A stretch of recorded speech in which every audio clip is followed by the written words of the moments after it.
ทำงานทุกวันไม่เว้นด้วยตัวผมเป็นนักสืบสวนช่วงเวลาต่อจากนี้ไปเข้มข้นทุกข่าวสารกับรายการเอิ้นให้ลุกปลุกให้ตื่นมั่นใจกับลูกเขยลาหาข่าวมาฝอยสู่ฟังของเรามาเร็วกันเถิดแม่เอวกลม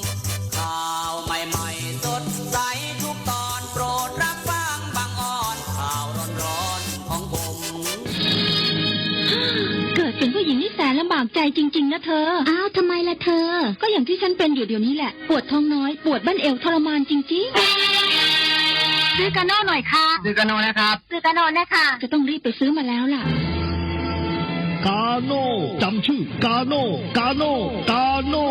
คนรุ่นใหม่ใช้กาโน่ยาน้ำว่านชักมดลูกกาโน่จัดจำหน่ายโดยบริษัทเวชภัณฑ์ยากาโน่ป๊อกซอฟตี้เครื่องหมายการค้าตรามือรับเหรียญทองยกสุดท้ายยาป๊อกกล่องสีเขียวตรามือรับเหรียญทองใช้บรรเทาการปวดเมื่อยตามกล้ามเนื้อเคล็ดขัดยอกยาป๊อกน้ำมันยาป๊อกกล่องสีเขียวตรามือรับเหรียญทองบรรเทาการปวดเมื่อยเคล็ดขัดยอก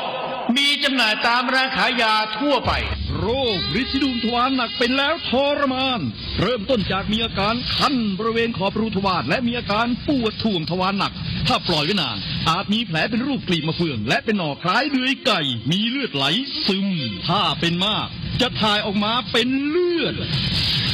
3 ก๊กมาแล้วยาเม็ดบรรเทาฤทธิ์ดวงทวารหนักตรา3 ก๊กยาเม็ดบรรเทาฤทธิ์ดวงทวารหนัก3 ก๊กราม500ชนิดแคปซูลจัดจำหน่ายโดยบริษัทเวชภัณฑ์ยากาโน่ฟ็อกซอฟตี้จำกัดเครื่องหมายการค้าตรามือรับเหรียญทองกล่องละ350 บาทมีจำหน่ายตามร้านขายยาชั้นนำทั่วไป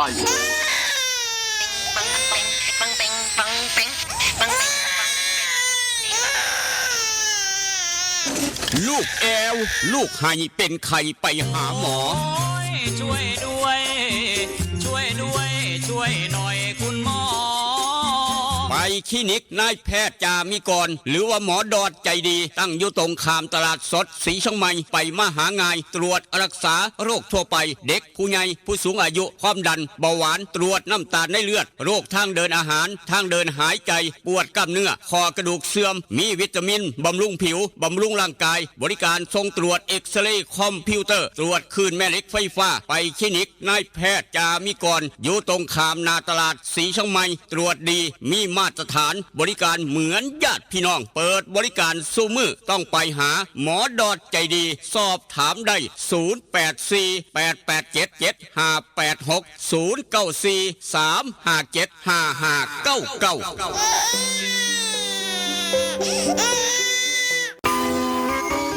เล่นกันนักมันคืออะไรอะเล่นกันนักก็รักกันแน่นไงครับพี่ตั๊กโหรักกันแน่นแน่นเหมือนอะไรครับพี่เหมือนเหงือกกับฟันรักกันแน่นดีใช่ก็ยาสีฟันสมุนไพรตราหมอจุฬาวันนี้ยิ่งมั่นใจปรับโฉมใหม่แต่รสชาติแน่นเหมือนเดิมด้วยสมุนไพร5 ชนิดให้รักกันแน่นดีแบบนี้เล่นกันนักรักกันแน่นยาสีฟันสมุนไพรตราหมอจุฬาโฉมใหม่เยี่ยมยามถามข่าวว่าเวียกว่างานขอต้อนรับด้วยกาแฟฮ้อนหอมคนละจอก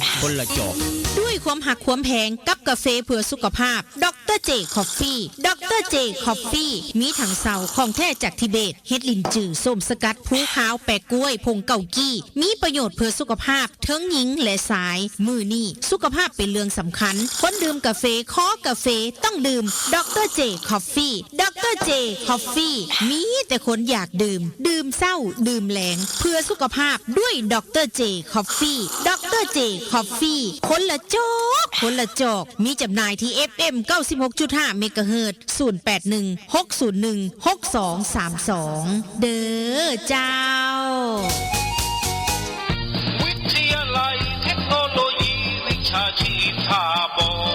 วิทยาลัยเทคโนโล ยีวิชาชีพท่าบ่ออำเภอท่าบ่อจังหวัดหนองคายเปิดสอนหลักสูตรในระดับปวช ปวสจำนวน 13 สาขาวิชาเลือกได้ตามความถนัดคอมพิวเตอร์ธุรกิจการบัญชีการตลาดการท่องเที่ยวการโรงแรมโลจิสติกอาหารและโภชนาการธุรกิจสถานพยาบาลสถาปัตยกรรมช่างยนต์ช่างไฟฟ้าช่างอิเล็กทรอนิกส์และสาขาขายปลีกขายส่งเรียนจบมีงานทำมีหอพักชายหญิงบริการรถรับส่งมีทุนกู้ยืมเพื่อการศึกษาคนดีและคนเก่งมีทุนให้ฝึกทักษะอาชีพทุกสาขามีรายได้ระหว่างเรียนสื่อการสอนบุคลากรพร้อมรับผู้จบม.3 ม.6 หรือเทียบเท่าและจบม.7 จากเวียงจันทร์ถ้าคิดจะเรียนสายอาชีพต้องเรียนที่วิทยาลัยเทคโนโลยีวิชาชีพท่าบ่อสนใจติดต่อสอบถามได้ที่ 042-432-240 หรือดร.คำหนึ่งดร.รัชนีเลื่อนแก้ว 082-105-6994-091-863-0359 สมัครเรียนได้ทุกวันนะคะ เรียนดีมีทักษะพละเก่งเคร่งวัฒนธรรม ออนซอนบ้านคาเฟ่ออนซอนบ้านคาเฟ่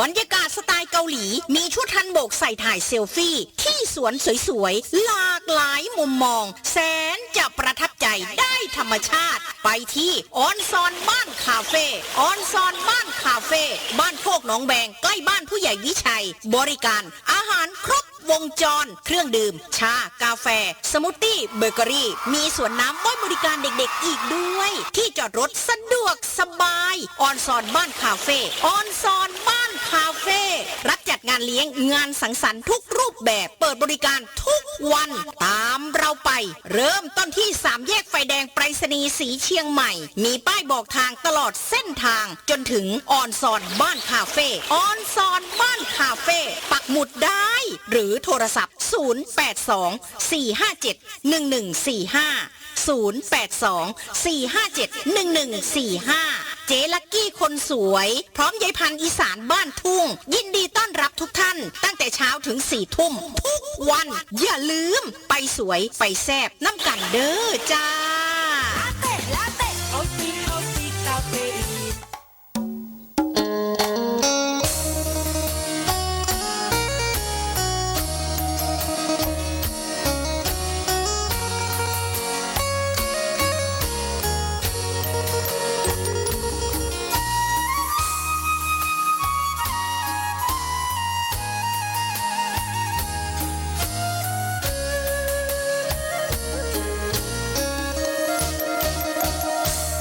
นั่งจอคอคือทอดแทนอคือทอดผู้สา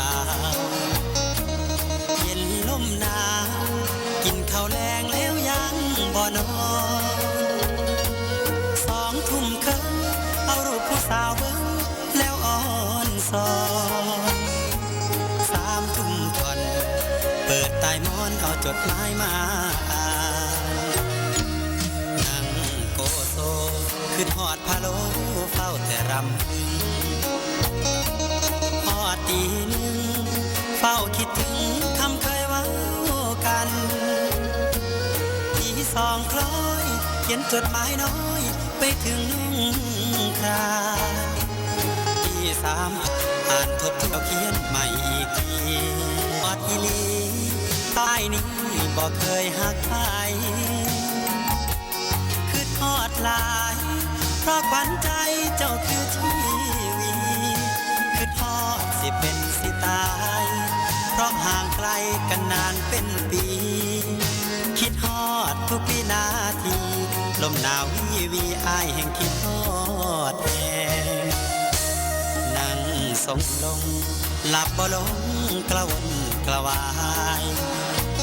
ตี 5เลยไปย้อนคิดหลายสายตาอย่างแข็งหนาวเย็นจ้อยลมวอยวอยคิดฮอดแห้งแห้ง6 โมงเช้าตะเวนแดงแดงคิดฮอดคำแพงจนสอดแจงจ้างตา อย่านอนตื่นสาย อย่าอายทำกิน อย่าหมินเงินหน่อย อย่าคอยวาสนา สุข สบายมันเสมอมันเครือเก่าครับผู้ขาลูกเคยลานามนคนทำข่าวกลับมาเว้านำผู้เจ้าดังเดิมได้เวลาซ้ำนี่ละเมโตอากาศเปลี่ยนแปลงกันอยู่ตลอดครับอากาศร้อนตั้งแต่เช้าเตรียมน้ำขวดน้อยถ้าอย่ามองเสลดพังพรสวมหน้ากากอนามัยใส่แมสล้างมือได้เกี่ยวล้างมือครับอย่าชะล่าใจอย่าประมาทอย่ากัดตกป้องกัน PM 2.5 ป้องกันโรคภัยไข้เจ็บต่างๆโดยเฉพาะไข้หวัดใหญ่ทรมานพี่น้องทรมานเพราะฉะนั้นไปฉีดวัคซีนป้องกันไข้หวัดใหญ่แวะฉีดได้อยู่คลินิกนายแพทย์จ่ามีก่อนครับหลังจากนั้นหอบเอาข้าวเข้าทั้งหอนสอนใจได้คาทุเทกยางโปกเป๊กโปกเป๊กข้ามทงกุนมาเหือไหลไข้ย่อยตั้งแต่เช้าสำหรับคนเฮ็ดเวียกเฮ็ดการเฮ็ดงานครับ27องศา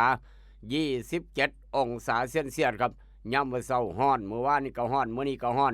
อนตลอด4มื้อ5มื้ออากาศเปลี่ยนแปลงกันอยู่ตลอดไม่มีฝนครับไม่มีฝนย่ำมื้อเช้าบอกว่าพี่น้องทั้งฝั่งไทยศรีชมัยพี่น้องทั้งนครหลวงเวียงจันทน์บ้านใกล้กันเหลียวเห็นกันอุณหภูมิทอกันครับฝนบ่ตกคือกันอีกต่างหากฟัง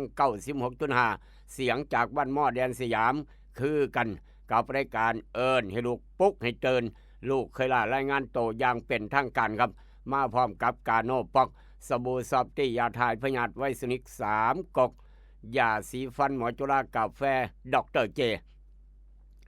ยาสีฟันหมอจุฬากาแฟดรเจครับศูนย์ใหญ่ทางนครหลวงเวียงจันทน์พี่น้องหูจักดีปันยังโยหันขายยาใสสะอาดตลาดแรงหนองด้วงศูนย์ใหญ่เพิ่นโยหัน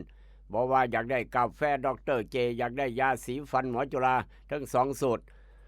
สำหรับพี่น้องต้องการเวชภัณฑ์ยากาโนปอกซอฟตี้จำกัดกาโนปอกสบู่ซอฟตี้ยาทายพยาธิไวสนิก3กกดาบ500แบบแคปซูลกินง่ายทุกร้านขายยาทั้งเวียงจันทน์มีขายอยากได้คำจากเสียนน้อยเสียนใหญ่แหวนวงน้อยวงใหญ่ราคาคำราคาทองพี่น้องแพงขึ้นไปอีกโอ้โหแพงคักแพงแน่แพงอีหลีหรอครับ54,000แล้วทะลุไปทองคำ1 บาททะลุไป54,000ยังบ่รวมค่ากำเนิดปาดโถมาแพงคักแพงแน่พี่น้องเอ้ย54,000เอาละครับลูกไผ่ซื้อไปฝากพ่อปู่แม่ย่าลูกเขยไม่ซื้อไปฝากพ่อเฒ่าแม่เฒ่าเอาคำเสียนน้อยเสียนใหญ่แหวนวงน้อยวงใหญ่ไปเบิ่งเอาโยห้านขายคำแม่กล่องแพงคำผิวตลาดเศร้านครหลวงครับไปมาหาง่ายสะดวกสบายกันว่าห้านขายคำแม่กล่องแพงคำผิวห้านขายคำเก่าแก่ทั้งเวียงจันทน์พี่น้องเวียงจันทน์หูจักดีปันยังไปเบิ่งเอาครับโยห้านขายคำแม่กล่องแพงคำผิวขามมาทางศรีเชียงใหม่ด้านหน้าฝั่งตรงข้ามตลาดเศร้าตลาดสดอยากไปฉีดวัคซีนป้องกันไข้หวัดใหญ่แวะฉีดได้อยู่คลินิกนายแพทย์จ่ามิกรคุณหมอดอนใจดีมื้อนี้วันอังคารเปิดคลินิกตามปกติ7 โมงเช้าเปิดคลินิกฮอด8 โมงครึ่งยามมื้อแลง5 โมงแลงฮอด2 ทุ่มครึ่งลูกหลานเป็นไข้พ่อแม่เป็นไข้พัดตู้แม่ใหญ่เป็นไข้ความดันขึ้นเบาหวานขึ้นเป็นโรคเก้าไปใช้บริการคลินิกนายแพทย์จ่ามิกรหรือว่าอยากขอใบรับรองแพทย์อยากฉีดวัคซีนป้องกันไข้หวัดใหญ่อยากตรวจเครื่องอัลตราซาวด์อยากตรวจเลือดตรวจไตกิสลายตรวจเมืองไตโดยนายแพทย์ระดับปริญญาตรวจรักษาโรคทั่วไปอยู่แล้วคลินิกนายแพทย์จ่ามิกรเปิดตามปกติภาคเช้าก็เปิดภาคแรงก็เปิดวันอังคารมื้อนี้ออกจากคลินิกนายแพทย์จ่ามิกรเดินทางต่ออยากได้เนื้อไปลาบไปก้อยงานซุ่มแซววันเกิดฉลองวันเกิดหรือว่าอยากกินลาบกินก้อยเนื้องูน้อยแซ่บๆพลอยๆบ่ต้องขึ้นยากครับเนื้อต้มเนื้อย่างเนื้อปิ้งแมนเบิดอูดเนื้อสดทางโค้งบ้านพัดเผากับเสียอูดใจเกินล้านอยู่แล้วบ่ต้องห่วงสั่งหลายส่งฮอดหม่องออกจากอูดเนื้อสดไปฮอดบ้านหัวไส้ครับอยากได้หนังไปฉายงานบุญงานบวชบ่ต้องขึ้นยากแอร์ภาพยนตร์บ้านหัวไส้3 หน่วยหลักพร้อมที่จะบริการพี่น้องทุกทิศทั่วไทยทุกอำเภอทุกหมู่บ้านทุกตำบลหนังครับอย่าลืมหนังแต่เฮาเจ้าไข่พัดตู้แม่ใหญ่แม่ป้าผู้ลุงมักกะท่านยกวัดท่านพระครูหลวงพี่หลวงพ่องานบุญงานบวชงานผ้าป่างานต่างๆที่ต้องการมอรถศพครบงานต่างๆแบบประหยัดค่าใช้จ่ายหนังครับภาพยนตร์จากแอร์ภาพยนตร์บ้านหัวไส้บ่ผิดหวังสอดแจ้งจังปังก็แล้วบุญได้คือกันออกจากบ้านหัวไส้เดินทางต่อลูกหลานจบม.3 จบม.6 ปีนี้เรียนต่อใกล้บ้านประหยัดค่าใช้จ่ายพ่อแม่สบายใจลูกหลานพี่น้องเวียงจันทน์จบม.7 มาเรียนต่อปวสต่างประเทศทางอำเภอทบมองเดียวกัน วิทยาลัยเทคโนโลยีวิชาชีพทบกับดรคำนึงดรและชนีรับประกันคุณภาพจบมาสมัครสทสมัครอบตหรือว่าสมัครกำนันผู้ใหญ่บ้านได้คือกันครับเรียนต่อระดับปริญญาตรีได้คือกันตั้งธุรกิจบริษัทเจ้าของได้คือกันอาจจะเป็นเศรษฐีน้อยร้อยล้านประจำบ้านโคกหนองแวงก็ได้ผู้ใดจะไปหูจักในอนาคตความภูมิใจของพี่น้องบ้านโคกหนองแวงลูกหลานไปเรียนใกล้บ้านประหยัดค่าใช้จ่ายพ่อแม่สบายใจเศร้าเห็นหน้าแรงเห็นหน้าผู้ใดกำลังไหลกันไปวิทยาลัยเทคโนโลยีวิชาชีพทบดรคำนึงเว้าหาพี่น้องบ้านโคกหนองแวงตลอดโอ้ลูกหลานพี่น้องบ้านโคกหนองแวงมาเรียนอยู่ทางวิทยาลัยเทคโนโลยีวิชาชีพทบนี่หลายกว่าหมู่เด้อว่าสันว่านี่ละทางดรคำนึงฝากขอบบุญขอบคุณพี่น้องทางบ้านโคกหนองแวงผู้เป็นพ่อเป็นแม่เป็นอย่างสูงครับไม่ผิดหวังผมไม่ทำให้ลูกหลานผิดหวังแน่นอนต้องมาเรียนวิทยาลัยเทคโนโลยีวิชาชีพทบครับเอาละครับอุณหภูมิเปรียบเทียบว่าจังไหนเศร้ามื้อนี้มันก็ฮ้อนตั้งแต่เศร้าแท้อย่าฮ้อนตามอากาศก็แล้วกันอย่าใจฮ้อนใจด่วนขับรถขับลาคอยไปคอยมาครับบ่ว่าเนื้อหุ่มเล็กเล็กหุ่มเนื้ออย่าใจฮ้อนคือจังอากาศด้วยความเป็นห่วงกับสายด่วนคปพ1186สายด่วนคปพ1186ดูแลเกี่ยวกับการประกันภัยปรึกษาด้านการประกันภัยมีปัญหาด้านการประกันภัยมาสายด่วนคปพ1186หรือว่าจะไปเองอยู่สารกลางจังหวัดหนองคายสั้น2ตึกด้านหลังบันไดตึกช่วงกลางครับมีบันไดช่วงกลางตึกย่างขึ้นไปสั้น2เบิ่งทั้งซ้ายปั๊บเห็นรถคปพโตใหญ่เทเลอสำนักงานสายด่วนคปพ1186จังหวัดหนองคายดูแล2จังหวัดหนองคายกับบึงกาฬครับแจ้งให้ทราบนักปันสายด่วนเพิ่นตั้งอยู่หันนอกจากนั้นครับนอกจากนั้นสำหรับพี่น้องคนสวนยางกำลังจีดยางพาราอยู่น้ำหัวน้ำสวนกำลังหยอดน้ำกรดกำลังท่านายางใส่ยาท่านายางสูตร2พลังนาโนพัดบิ๊กสั้นครับอยากได้แปลวยุรานแต่การเกษตรแต่เอี่ยมเฮงทางสีช่องไม้ไปมาหาง่ายสะดวกสบายสังคมร้านสังคมการเกษตรอำเภอบ้านผือล้านวิลิตย่างพระอำเภอบ้านผือไปซุ้มไปแซวไปฉลองวันเกิดมีคาราโอเกะให้ห้องสวนอาหารครบวงจรอ่อนซ้อนบ้านคาเฟ่กับเจลักกี้บ่ต้องขึ้นยากสำรองโต๊ะได้ตลอดครับไปมื้อนี้ไปมื้ออื่นสำรองโต๊ะอ่อนซ้อนบ้านคาเฟ่บ้านโคกหนองแวงเดินจอดรถกว้างขวางสะดวกสบายด้านหน้าก็ว่างามคักด้านหลังแผ่นแห่งสวยกว่าด้านหน้าอย่าลืมครับอ่อนซ้อนบ้านคาเฟ่ไปพิสูจน์ด้วยเจ้าของเองกินกาแฟนั่งซุ่มแซวกันได้เบิดมืออย่าลืมกล้องถ่ายรูปไปนำครับ0824571145 0824571145ผู้ใหญ่วิชัยเราพร้อมต้อนรับพี่น้องเบิดสู่คนทุกคนทุกคณะถ้าช่วงเพิ่นบ่ติดประชุมบ่ติดเขาเว้นเขายามอยู่ทางที่ว่าการเพิ่นว่าประมาณนั้นผู้ใหญ่ตุผู้ใหญ่ใสท่านกำนันพึก4ก่อนเสาไปใสมาใสอาจจะไปน้ำกันซองรอง4ก่อนเสานี่ครับเอาขอแสดงความดีใจกับทางผู้ใหญ่ใสครับผู้ใหญ่ใส28เมษายนย่ำมื้อแรงเรียนเซินเด้อว่าซั่นว่าขอบบุญขอบคุณหลายครับทางครอบครัวผู้ใหญ่ใสเอาละครับผู้ใหญ่ม่วนบ้านฝางแม่หยังน้อบาดเนี่ยผู้ใหญ่ม่วนบ้านฝางเข้ามาแล้วครับแม่นอะไรเนาะสวัสดีครับสวัสดีครับครับผมผู้ใหญ่ม่วนฟังอยู่ครับผู้ใหญ่ม่วนฟังเห็นชัดเจนแล้วชัดเจนแน่นอนครับฟัง 96.5 นอนฟังผู้ใหญ่ม่วนบ้านฝาง99 ปีบวก8เนาะนี่เนาะเอาอย่าลืมครับให้กำลังใจผู้ใหญ่ม่วนบ้านฝางแต่ว่าอย่าฮ้อนตามอากาศเช้ามื้อนี้บ้านเฮาสีช่องไม้ทบสังคมโพธิ์ตากน้ำสมนายุงนางัว27 องศาเซนเซียสฮ้อนคักอย่าฮ้อนตามอากาศไปใสไม่ใสไปหัวไปสวนไปให้ไปหน้าอย่าขาดน้ำเตรียมน้ำไปพร้อมก็แล้วกันขวดน้อยขวดใหญ่ครับแล้วก็ทางเวียงจันทร์ทอกันทุกอย่างทุกแนวอีกต่างหากเวียงจันทร์ก็ได้โอ้สมันสามัคคีกันคัก เวียงจันทร์สีช่องไม้ครับอุณหภูมิทอกันฝนบ่ตกคือกันมื้อนี้ก็บ่ตกมื้ออื่นก็บ่ตกพฤหัสก็บ่ตกวันศุกร์วันเสาร์ก็ยังบ่ตกสีช่องไม้คือกันครับอังคารพุธพฤหัสศุกร์เสาร์เปลี่ยนแปลงอีกแล้วอากาศเฮาไม่มีฝนครับอังคารมื้อนี้วันพุธวันพฤหัสวันศุกร์วันเสาร์ไม่มีฝนตลอด5มื้อครับอ่อนซ้อนครับอ่อนซ้อนบ้านคาเฟ่พร้อมต้อนรับคนไปอาบน้ สวนน้ำเย็นสบายพ่อแม่นั่งท่าลูกหลานเพราะว่าฝนบ่ตกสบายมากอังคารพุธพฤหัสศุกร์เสาร์ไม่มีฝนเวียงจันทร์ศรีชมัยทาบอสังคมพจน์ตากคือกันครับลองไปเบิ่งทางผาตากเสือว่าจะไหนครับผาตากเสือเดียวนี้ครับอุณหภูมิภาคพื้นดินบ้านเฮา27ผาตากเสือ26บ่มีฝนคือกันอังคารพุธพฤหัสศุกร์เสาร์ไม่มีฝน26องศาเย็นก็ภาคพื้นดิน1องศาครับผาตากเสือข้ามไปทางภูเรือครับภูเรือว่าจะไหนโธ่มื้อนี้ภูเรือหนาวเย็นก็มูครับหนาวเย็นก็มูโอกาสฝนตกอีกตั้งหากช่วงเวลาประมาณบ่ายโมงครับ35%ทางภูเรือมีฝนครับช่วงบ่ายโมง35%แต่ถือว่าแห้งบ่กับว่าหนักปานใด35%บ่เต็มพื้นที่ครับแต่ว่าอุณหภูมิหนาวเย็นกว่าทางผาตากเสือ23องศาเซนเซียสนั่นคือทางภูเรือกับผาตากเสือแตกต่างกันครับในเช้ามื้อนี้ไปทางญี่ปุ่นจะหน่อยญี่ปุ่นว่าจะไหนครับทางญี่ปุ่น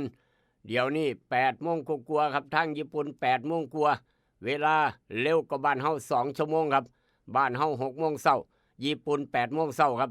อุณหภูมิเย็นกว่าบ้านเฮาอีกต่างหากเย็นสบายอากาศดีญี่ปุ่น18องศาเซนเซียสพี่น้องคนไทยไปเที่ยวญี่ปุ่นได้สะดวกสบายครับ18องศาเซนเซียสได้ปานนั้นก็ต้องใส่เสื้อกันหนาวเตรียมเสื้อกันหนาวไปพร้อมก็แล้วกันนายสังทดมักปัญญังผู้ใหญ่ใสก็มักผู้ใหญ่ตุก็มักผู้ใหญ่วิชัยก็มักท่านกำนันพึกก็มักนี่18องศาเซนเซียสทางญี่ปุ่นข้ามไปทางสวิตเซอร์แลนด์ครับสวิตเซอร์แลนด์เดี๋ยวนี้ตี 1 กว่าไม่มีฝนครับความหนาวความเย็นบ่ต้องถามผู้ยิมวนบ้านฝาง99 ปีบวก8ห่มผ้าห่มนวมไปพร้อม9องศาเซนเซียสจักหนาวจังฮ้อนนั่นคือทางสวิตทางญี่ปุ่นทางภูเรือทางผาตากเสือบ้านเฮาเวียงจันทน์แตกต่างกันโลกใบเดียวกันอุณหภูมิบ่คือกันครับประจำเช้าวันที่22เมษายนพุทธศักราช2568ตรงกับวันอังคารแรม10ค่ำเดือน5ปีมะเสงตำรับตำราพ่อแม่ครูบาอาจารย์เลิกงามยามดีมื้อนี้บอกว่าจะได้ครับห้ามทำการมงคลห้ามเฮ็ดงานมงคลทุกอย่างทุกแนวเลิกบ่ดีครับมื้อนี้ครับห้ามทำการมงคลอยากเปิดร้านใหม่อยากเปิดขึ้นเฮือนใหม่จัดงานดอกงานแต่งทุกอย่างทุกแนวเปิดร้านค้าร้านขายบ่ดีจักอย่างเจ๊งครับห้ามทำการมงคล22เมษาแต่ว่ามื้ออื่นท่านผู้กองเถียนได้เวลามื้ออื่นเด้อเวลาผู้กองเถียนเฮาทางศรีชมัยออกปราบปรามดีจู่โจมดีท่วงหนีดีออกลบดีนั่นคือมื้ออื่นวันพฤหัสวันศุกร์วันเสาร์วันอาทิตย์พฤหัสศุกร์เสาร์อาทิตย์ครับ4มื้อต่อกันห้ามทำการมงคลทุกอย่างทุกแนววันจันทร์28สร้างเฮือนสร้างบ้านยกเสาเอกเสาโทดีตั้งศาลดีจิตอย่างอื่นห้ามนั่นคือวันจันทร์ก็ลองผิดจารณาเบิงไม่เชื่ออย่าลบหลู่ตำรับตำราพ่อแม่ครูบาอาจารย์เลิกงามดีบอกไว้ว่าจังสันแต่ว่าหลานชายหลานสาวบักคำน้อยอีนักน้อยเฮาว่าจะไหนลืมตาเบิ่งโลกเพิ่มประชากรในกับประเทศเพิ่มประชากรให้กับครอบครัวครับอาจารย์พินโยเอากระดานดำขึ้นมาดินสอหินขึ้นมานั่งขีดเขียนบวกลบคูณหารนั่งสมาธิน้อยหนึ่งได้ออกมาว่าจังสี่เด้อไม่ใหญ่เด้อหลานชายดวงวาสนาบักคำน้อยครับกับกาโนปอกสบู่ซอฟตี้ยาทายพยาธิไวสุนิก3 กกยาสีฟันหมอจุฬากาแฟดร.เจ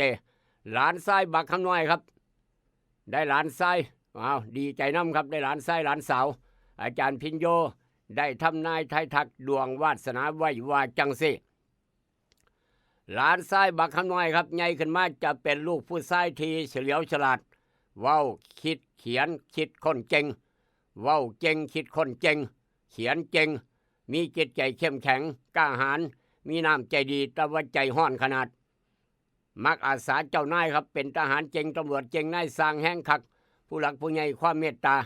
เป็นที่พึ่งผ้าของพ่อของแม่ยิ่งนักแลพ่อแม่ได้พึ่งผ้าใสครับนี่คือหลานชายบักคำน้อย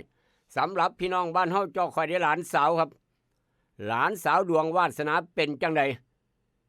ใหญ่ขึ้นมาเป็นผู้หญิงที่มีรูปร่างหน้าตาดีครับมีความสามารถในการเว้าการคิดการเขียนการคิดการค้นติดต่อกับสังคมและธุรกิจได้เป็นอย่างดีเอาชนะอุปสรรคได้ทุกอย่างหลานสาวผู้นี้ขยันหมั่นเพียรครับใหญ่ขึ้นมามีเพื่อความเมตตาเกื้อหนุนอนาคตเจะเลื่อนลุงเรื่องมีสื่อมีเสียงหลักฐานมั่นคงยิ่งนักแลนั่นคือดวงวาสนาของหลานสาวหลานชายครับที่นี่แน่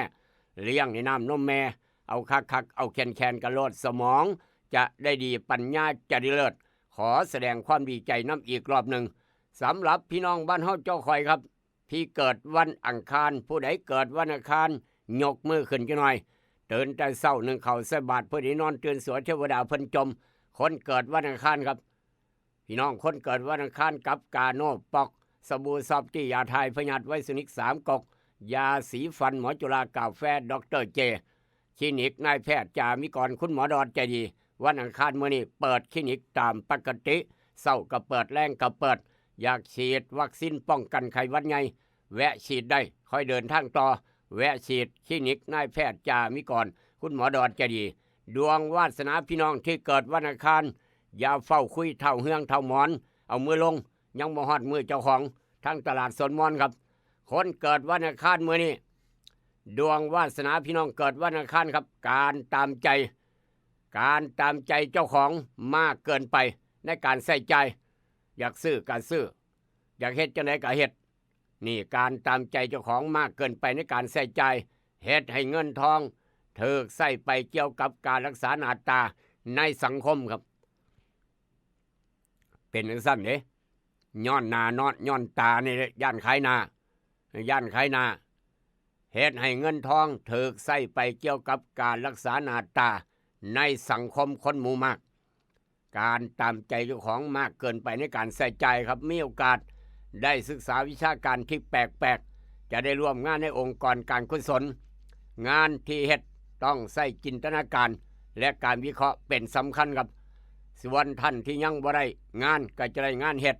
ที่พอใจจะโชคดีจากผลงานเก่าๆจากสิ่งของเก่าๆจะได้ส่วนแบ่งผลประโยชน์ที่อยู่ในมือของคนอื่นและก็ข้างชำระมาโดนมีลาภผลบ่น้อยบ่หลายน้อยเดียวครับมีลาภผลน้อยหนึ่งนี่คือดวงวาสนาคนเกิดวันอังคารพ่อแม่ครูบาอาจารย์บอกไว้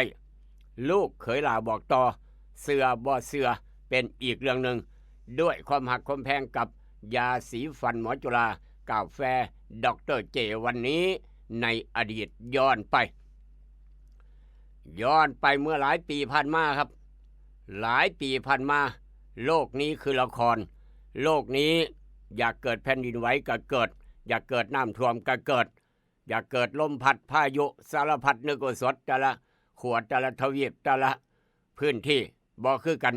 อากาศเปลี่ยนแปลงเกินอยู่ตลอดย้อนหยังครับย้อนมนุษย์2 มื้อน้อยทำลายทุกอย่างที่ขวางหน้าห่วยเคยหน่วยใหญ่ก็หน่วยน้อยแคบลงตื่นเขินนี่ครับมองบ่หกก็หกมีแต่เศษขยะมีกองขยะย้อนมนุษย์แท้เฮาเจ้าข่อยปลาเคยหลายเต็มอึ้งตึงปลาก็ถูกลำลายแป่นเติดเป็นหัวเป็นสวนไปให้เป็นหน้าไปประมาณนั้นเพราะฉะนั้นเพิ่นก็เลยกำเนิดเกิดเมื่อนี้22 เมษายนของทุกปี22 เมษาของทุกปีครับเป็นหยังคือเกิดเพราะว่ามนุษย์ทำลาย1มันสมอง2มื้อน้อยทำลายครับถางอย่างเดียวตัดอย่างเดียวถมอย่างเดียวผู้นั้นก็ถมห้วยถมหนองสร้างเฮือนสร้างบ้านบัดน้ำท่วมมาน้ำท่วมบัดว่าเป็นจังซั่นเด้ทำลายพื้นโลกมื้อนี้เป็นวันสำคัญครับวันคุ้มครองโลกเอิร์ธเดย์วันคุ้มครองโลกดูแลโลกซึ่งตรงกับวันที่22 เมษายนของทุกปีคือเป็นวันที่กำหนดขึ้นเพื่อรำลึกนึกถึงจุดกำเนิดของการเคลื่อนไหวด้านสิ่งแวดล้อมสมัยใหม่ในปีค.ศ. 1970เพื่อสร้างความตระหนักเกี่ยวกับปัญหาด้านสิ่งแวดล้อมและก็เพื่อกระตุ้นให้1มันสมอง2มื้อน้อยผู้คนทั่วโลกดำเนินการเพื่ออนุรักษ์ป่าไม้ปรับปรุงป่าไม้และก็ฟื้นฟูสภาพสิ่งแวดล้อมของเฮาให้กลับมาได้คือเก่า ให้กลับมาได้คือเก่าจะเป็นการดีวันคุ้มครองโลกครับตรงกับวันที่ 22 เมษายนของทุกปีเพื่อสร้างความตระหนักเกี่ยวกับปัญหาด้านสิ่งแวดล้อมป่าไม้ถูกทำลายต้นไม้ถูกตัดนี่ประเภททำลายป่าเนี่ยโอ้คักเป็นหยังครับบ่พอตัดก็ตัดงามหนังสติ๊กอันเดียวตัดต้นไม้เป็นต้นเอางามหนังสติ๊กยุงสูงปุ่นนะเอาไข่มดแดงหั่งเดียวเอาไข่มดแดงบ่ได้ตัดเอาไข่มดแดงครับตัดต้นไม้ย้อนจะได้หั่งมดแดงจะได้ไข่มดแดงถามว่าคุ้มค่าบ่คุ้มค่าครับอยากได้หั่งเพิงหั่งเดียวตัดต้นไม้เพื่อเอาหั่งเพิงก็บ่คุ้มค่าอีกนี่คือทำลายป่าย้อนจะได้อาหารการกินย้อนจะได้ทรัพย์สินครับไม่คุ้มค่าเพราะฉะนั้นมื้อนี้เป็นวันคุ้มครองโลกเด้อผู้ใดเคยตัดอย่าเฝ้าไปตัดให้ปลูกต้นไม้เสริมปลูกบักมี่มะม่วงบักขามปลูกสารพัดไม้พันไม้ครับปลูกอยู่น้ำหัวน้ำสวนมี5 คนกับปลูก5 ต้นปลูกบักม่วง5 ต้นปลูกบักขาม5 ต้นได้ก็ว่ากันไปจะซอยกันฟื้นฟูรักษาทรัพยากรของชาติรักษาสิ่งแวดล้อมให้อากาศดีบ่มี PM 2.5 หลายครับบ่เผาทำลายทุกสิ่งทุกอย่างนี่คือวันคุ้มครองโลก22 เมษายนของทุกปีครับมื้อนี้อย่าเฝ้าเผาอย่าเฝ้าทำลายอย่าเฝ้าตัดต้นไม้ทำลายป่าซอยกันรักษาห้วยหนองคลองบึงอย่าเฝ้าทิ่มขวดทิ่มแก้วอย่าเฝ้าทิ่มขยะลงห้วยลงหนองมื้อนี้ต้องซอยกันกับจัดขยะออกจากห้วยจากหนองจากคลองจากบึงทั่วประเทศไทยครับวันคุ้มครองโลกเอามาเว้าสู่กันฟังวันนั้นในอดีตแต่ว่ามื้อนี้ปัจจุบันถ้าพี่น้องมีข่าวด่วนแจ้งกันเข้ามา0816016232มื้อวานครับมีการรับสมัครเลือกตั้งจากทางอบต.พ้นทองครับรับสมัครนายกอบต.พ้นทองมื้อวานนี้ได้3 หมายเลขได้3 หมายเลขนำกันหมายเลข1หมายเลข2หมายเลข3กลุ่มไปสมัครทางอบต.พ้นทองครับเพราะฉะนั้น21 เมษาถึง25 เมษาฮอดวันศุกร์จะมีจักกลุ่มจะมีจักก้อนนี่คือประชาธิปไตยทางอบต.พลทอง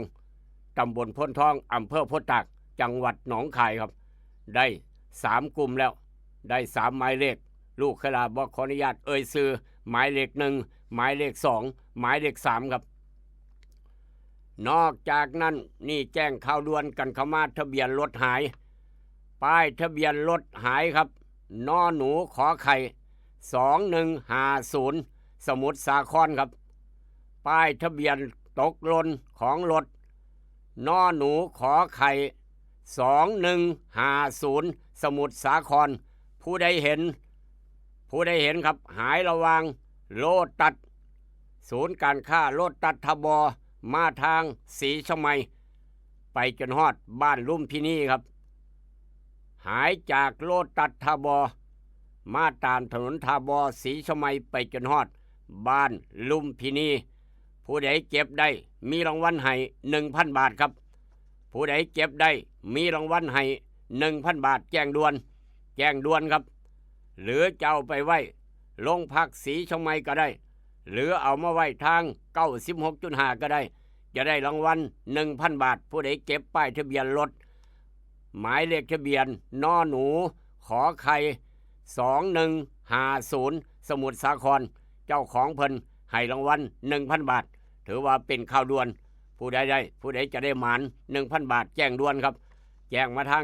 96.5 เดี๋ยวนี้ก็ได้คือกันเจ้าของเพิ่นกำลังติดตามอยู่ครับแจ้งมาเดี๋ยวนี้ได้ 1,000 บาทครับ0816016232 ครับขอบคุณทุกหมู่บ้านทุกกำลังใจทุกหอกระจายข่าวบอกว่าพี่น้องทั้งฝั่งไทยพี่น้องทั้งเวียงจันทร์ฟังน้ำตลาดเศร้าตลาดสดทุกร้านค้าร้านขายทั้งเวียงจันทร์ทุกตอกซองหอมพี่น้องทั้งอำเภอบ้านผือน้ำสมนายุ่งพร้อมพี่น้องทางโพธิ์ตากศรีชมัยทบผาตั้งดงต้องห้วยเสียงงัวพร้อมอีกตั้งหากขอบคุณอีกชั้นหนึ่งครับทุกเสียงทุกกำลังใจกับกาโนปอกสบู่ซอฟตี้ยาทายพยาธิไวสุนิก3 กก เอาละครับขออนุญาตเดินทางต่อพี่น้องที่เห็นป้ายทะเบียนรถผู้ใดเก็บได้มาแลก 1,000 บาทครับมาแลกรับ 1,000 บาทเมื่อกี้เนี่ยครับได้เงิน1,000 บาทตั้งแต่เช้าผู้ใดเก็บได้แจ้งด่วนกันแล้วกันมีรางวัลให้1,000 บาทเจ้าของเพิ่นนอหนูขอไข่2150สมุทรสาครครับได้ไปเก็บไว้ก็บ่มีประโยชน์หยังเอามาแลกเอาเงิน1,000 บาทจากเจ้าของรถเพิ่นนอหนูขอไข่2150สมุทรสาครเฝ้าแจ้งด่วนครับ0816016232ขอบุญขอบคุณอีกทีหนึ่งทุกหมู่บ้านทุกหอกระจายข่าวอบต.สกลค้นคกธรรมอบต.สกลค้นคกธรรมครับเปิดดังฟังชัดเจนเปิดดังฟังชัดเจนครับวอลลุ่มเปิดดังๆอบต.สกลพี่น้องยกโป้ให้นอกจากนั้นคุณเรื่องปอมหานก็ยกโป้ให้ผู้ใหญ่เพ่งบ้านโคกธรรมก็ยกโป้ให้คือกันนอกจากนั้นผู้ใหญ่ม้วนบ้านฝังกับฟังในรถเปิดดังๆแล้วล่ะเปิดกระจกออกนี่เด้อผู้ใหญ่ม้วนน่ะเปิดกระจกออกแน่ย่านเปิดดังย่านบ่ได้ยินคักครับกับรายการเอิ้นให้ลูกปลุกให้เตือนขออนุญาตเดินทางต่อไปสำรวจตรวจสอบหน้าหนึ่งของไทยรัฐครับท่านกำนันพึกกับเปิดดังทั้งบ้านพันเผาอยู่แล้วตู้ถึงกับเปิดดังแน่นอนผู้ใหญ่ตุกับเปิดดังผู้ใหญ่วิชัยกับเปิดดังผู้ใหญ่ใสคนโชคดีกำลังจะเปิดดังทุกมืออยู่แล้วพี่น้องยกโป้ให้ผู้ใหญ่ใสเฮาทางป่าสักใต้หมู่4ครับไปสำรวจตรวจสอบหน้าหนึ่งของไทยรัฐทางหนองบึงน้อยจิตอาสาหนองบึงน้อยจิตอาสาว่าจะไดผู้ใหญ่บ้านผู้ใหญ่บ้านทีมงานผู้ใหญ่บ้านคนใหม่ทางคุ้มหาดปทุมวัดหาดปทุมครับกำลังพิจารณาว่าจะเปิดออกหอกระจายข่าวนี่ทีมงานที่ปรึกษาผู้ใหญ่บ้านหาดปทุมบอกจากหนองบึงน้อยครับจิตอาสาตำรวจบ้านดูแลพี่น้องตลอดจิตอาสามีงานต่างๆยกให้เพิ่นประเภทซอยเหลือสังคมยกให้อายุก็เลยมันคนยืนหน้าแดงองค์ตรงร่างกายแข็งแรงมากวดสะพานดอนป้าเปื่อยซอยตลอดอนุโมทนาสาธุครับหน้าหนึ่งไทยรัฐเช้ามื้อนี้สำหรับพอตู้ไม่ใหญ่บ่ได้เบิ่งหนังสือพิมพ์บ่ได้อ่านหนังสือพิมพ์ครับเพิ่นว่าจังได๋เนี่ยภัยธรรมชาติแผ่นดินไหวรุนแรงครับเฮาพร้อมรับมือซำใดนี่คือประเทศไทยครับภัยธรรมชาติแผ่นดินไหวรุนแรงพร้อมรับมือแค่ไหนครับนี่คือประเทศไทยเพราะฉะนั้นการก่อสร้างเฮือนสร้างบ้านสร้างตึกสร้างเฮือนสร้างบ้านสร้างตึกตั้งแต่วันนี้เป็นต้นไปแท้เฮาจะคอยต้องสร้างรองรับแผ่นดินไหวออกแบบใช้มาตรฐานออกแบบต้องได้มาตรฐานครับรองรับแผ่นดินไหวอยากออกแบบแบบใดนี่คือผู้ชำนาญการด้านการออกแบบเขียนแผนบ้านรับรองแผนบ้านนี่ผอ.วุฒิครับผอ.วุฒิทางบ้านหมอเดี๋ยวนี้เฮ็ดงานอยู่อบต.บ้านหมอครับเดี๋ยวนี้เฮ็ดงานอยู่อบต.บ้านหมอผู้ใดกำลังจะสร้างตึกมาถามหาผอ.วุฒิโลดควรเขียนแบบเขียนแผนป้องกันแผ่นดินไหวเซ็นรับรองแบบแผนได้พร้อมผอ.วุฒิเฮ็ดงานอยู่อบต.บ้านหมอย้ายมาจากอบต.พ้นทองครับมาตรฐานอย่ามองข้ามความปลอดภัยครับป้องกันแผ่นดินไหวอนาคตเฮาบ่ฮู้จักว่าจะเกิดเมื่อใดจะเกิดบ้านเฮาบ่หรือว่าบ่เกิดแต่ว่าเฮ็ดป้องกันไว้บ่เสียหลายในการออกแบบมาหาผอ.วุฒิได้มาตรฐานรับรองแบบได้พร้อมระดับผอ.เกี่ยวกับการออกแบบออกแผนเขียนแผนบ้านแผนเฮือนแผนตึกแผนหยังกะยารับรองแบบได้พร้อมอีกต่างหากเอาบอกพี่น้องเบิดสู่คนทุกคนเพื่อความปลอดภัยในอนาคตสำหรับลูกสำหรับหลานสำหรับคนจะสร้างตึกครับอย่ามองข้ามความปลอดภัยบอกกันไว้เตือนกันไว้เบิดสุคนหน้าหนึ่งไทยรัฐเมื่อนี้ญาติปัดรับ200,000เกี่ยวกับอยู่ซื้อขับรถต่ำคนลูกนักการเมืองพี่น้องญาติปัดรับ200,000เพจเวิร์ดอีกบ่ได้เยี่ยมลุงกับป้าหอบเงินไปจนถึงโรงพยาบาลเรียบร้อยเขียนจดหมายขอโทษฝากทิมไว้ว่าจังสั้นนอกจากนั้นบิ๊กไซหน้าอ้างโตรัฐวิสาหกิจจีนโอ้โหครับบิ๊กไซหน้าอ้างโตรัฐวิสาหกิจจีนเกี่ยวกับเหล็กลาบูบูยาอี เสพดับ2โคม่า1ลาบูบูเป็นยาอีเอาไปเสพตาย2สาหัส1ครับจักสิตายสิยั่งอีกต่างหากปปสป้องกันและปราบปรามยาเสพติดให้โทษเตือนภัยมีสารอันตรายระบาดในกรุงเทพลาบูบูยาอีเสพแล้วตาย2โคม่า1ลูกหลานบ้านเฮาเจ้าข่อยระมัดระวังเด้ออย่ามองข้ามความปลอดภัยครับจากเหตุการณ์มาทางเหตุการณ์นี้จ่าทหารปืนคุมจ่าทหารปืนดุจ่าทหารปืนดุมอบโตครับยิงดับอดีตเมียง้องอนบอกขึ้นดีผลในท้ายใส่ปืนยิงเมียตายขอขึ้นเมื่อใดงอนจังไหนกับมวยย่อมบอกขึ้นเที่ยวเบาๆน้ำเหตุมันก็เลยเกิดจ่าทหารก็เลยปืนดุมอบโตแล้วครับการสวก12แผลดับแฟนเก่าอันนี้ก็ได้ย้อนความหึงความหวงย้อนความหึงความหวงครับการสวก12แผลดับแฟนเก่าเป็นข่าวมือนี่มือวานผู้ใหญ่บ้านมือวานเป็นข่าวผู้ใหญ่บ้านเป็นหยังครับรถหาเสียงแห่ผ่านหน้าบ้านไล่ตีไล่ต่อยกันเป็นข่าวมือนี่ผู้ใหญ่บ้านก็เป็นข่าวคือกันถึงคันโอ้โหวันธรรมดาครับเมียสามผู้ใหญ่บ้านเมีย3ป้าโทมันคือเก่งครับเจ้าบ้านนี้เนาะตั้งแต่เจ้าบ่ได้เป็นผู้ใหญ่บ้านเจ้าก็ว่าเจ้าฮักคอยบ่ได้เป็นผู้ใหญ่บ้านแล้วเจ้าเมีย3เนาะซั่นว่าเมีย3ม้ามแตกผู้ใหญ่บ้านผู้ใดสิม้ามแตกเตรียมรับฟังใจเย็นจังหน่อยเดี๋ยวมีข่าวครับผู้ใหญ่บ้านเมีย3ม้ามแตกเหตุมันเกิดอยู่บ้านใดเมืองใดจอยอใจเย็นจากหน้าหนึ่งไทยรัฐมาด่วนไทยรัฐเข้ามาครับด่วนไทยรัฐเข้ามาพาพี่น้องไปเมืองเกินร้อยเมืองหอโบดจังหวัด101อ้วมอรไทยพายุฤดูร้อนพัดถล่ม2อำเภอบ้านพี่น้องพังเสียหายประมาณ60หลังครับหลังคาบ้านสังกะสีปีว่อนครับปาดโถเมืองเกินร้อยทางจังหวัด101อ้วมอรไทยนี่ด่วนไทยรัฐเข้ามาครับนอกจากนั้นผู้ใหญ่บ้านอันนี้กับผู้ใหญ่บ้านตัวนี้โอ้ยจะไม่ดังเนาะผู้ใหญ่บ้านนี่เนาะผู้ใหญ่บ้านประกาศปิดแหล่งท่องเที่ยวครับผู้ใหญ่บ้านประกาศปิดแหล่งท่องเที่ยวห้วยป่ากองเขาให้เป็นยังไงป่ากอง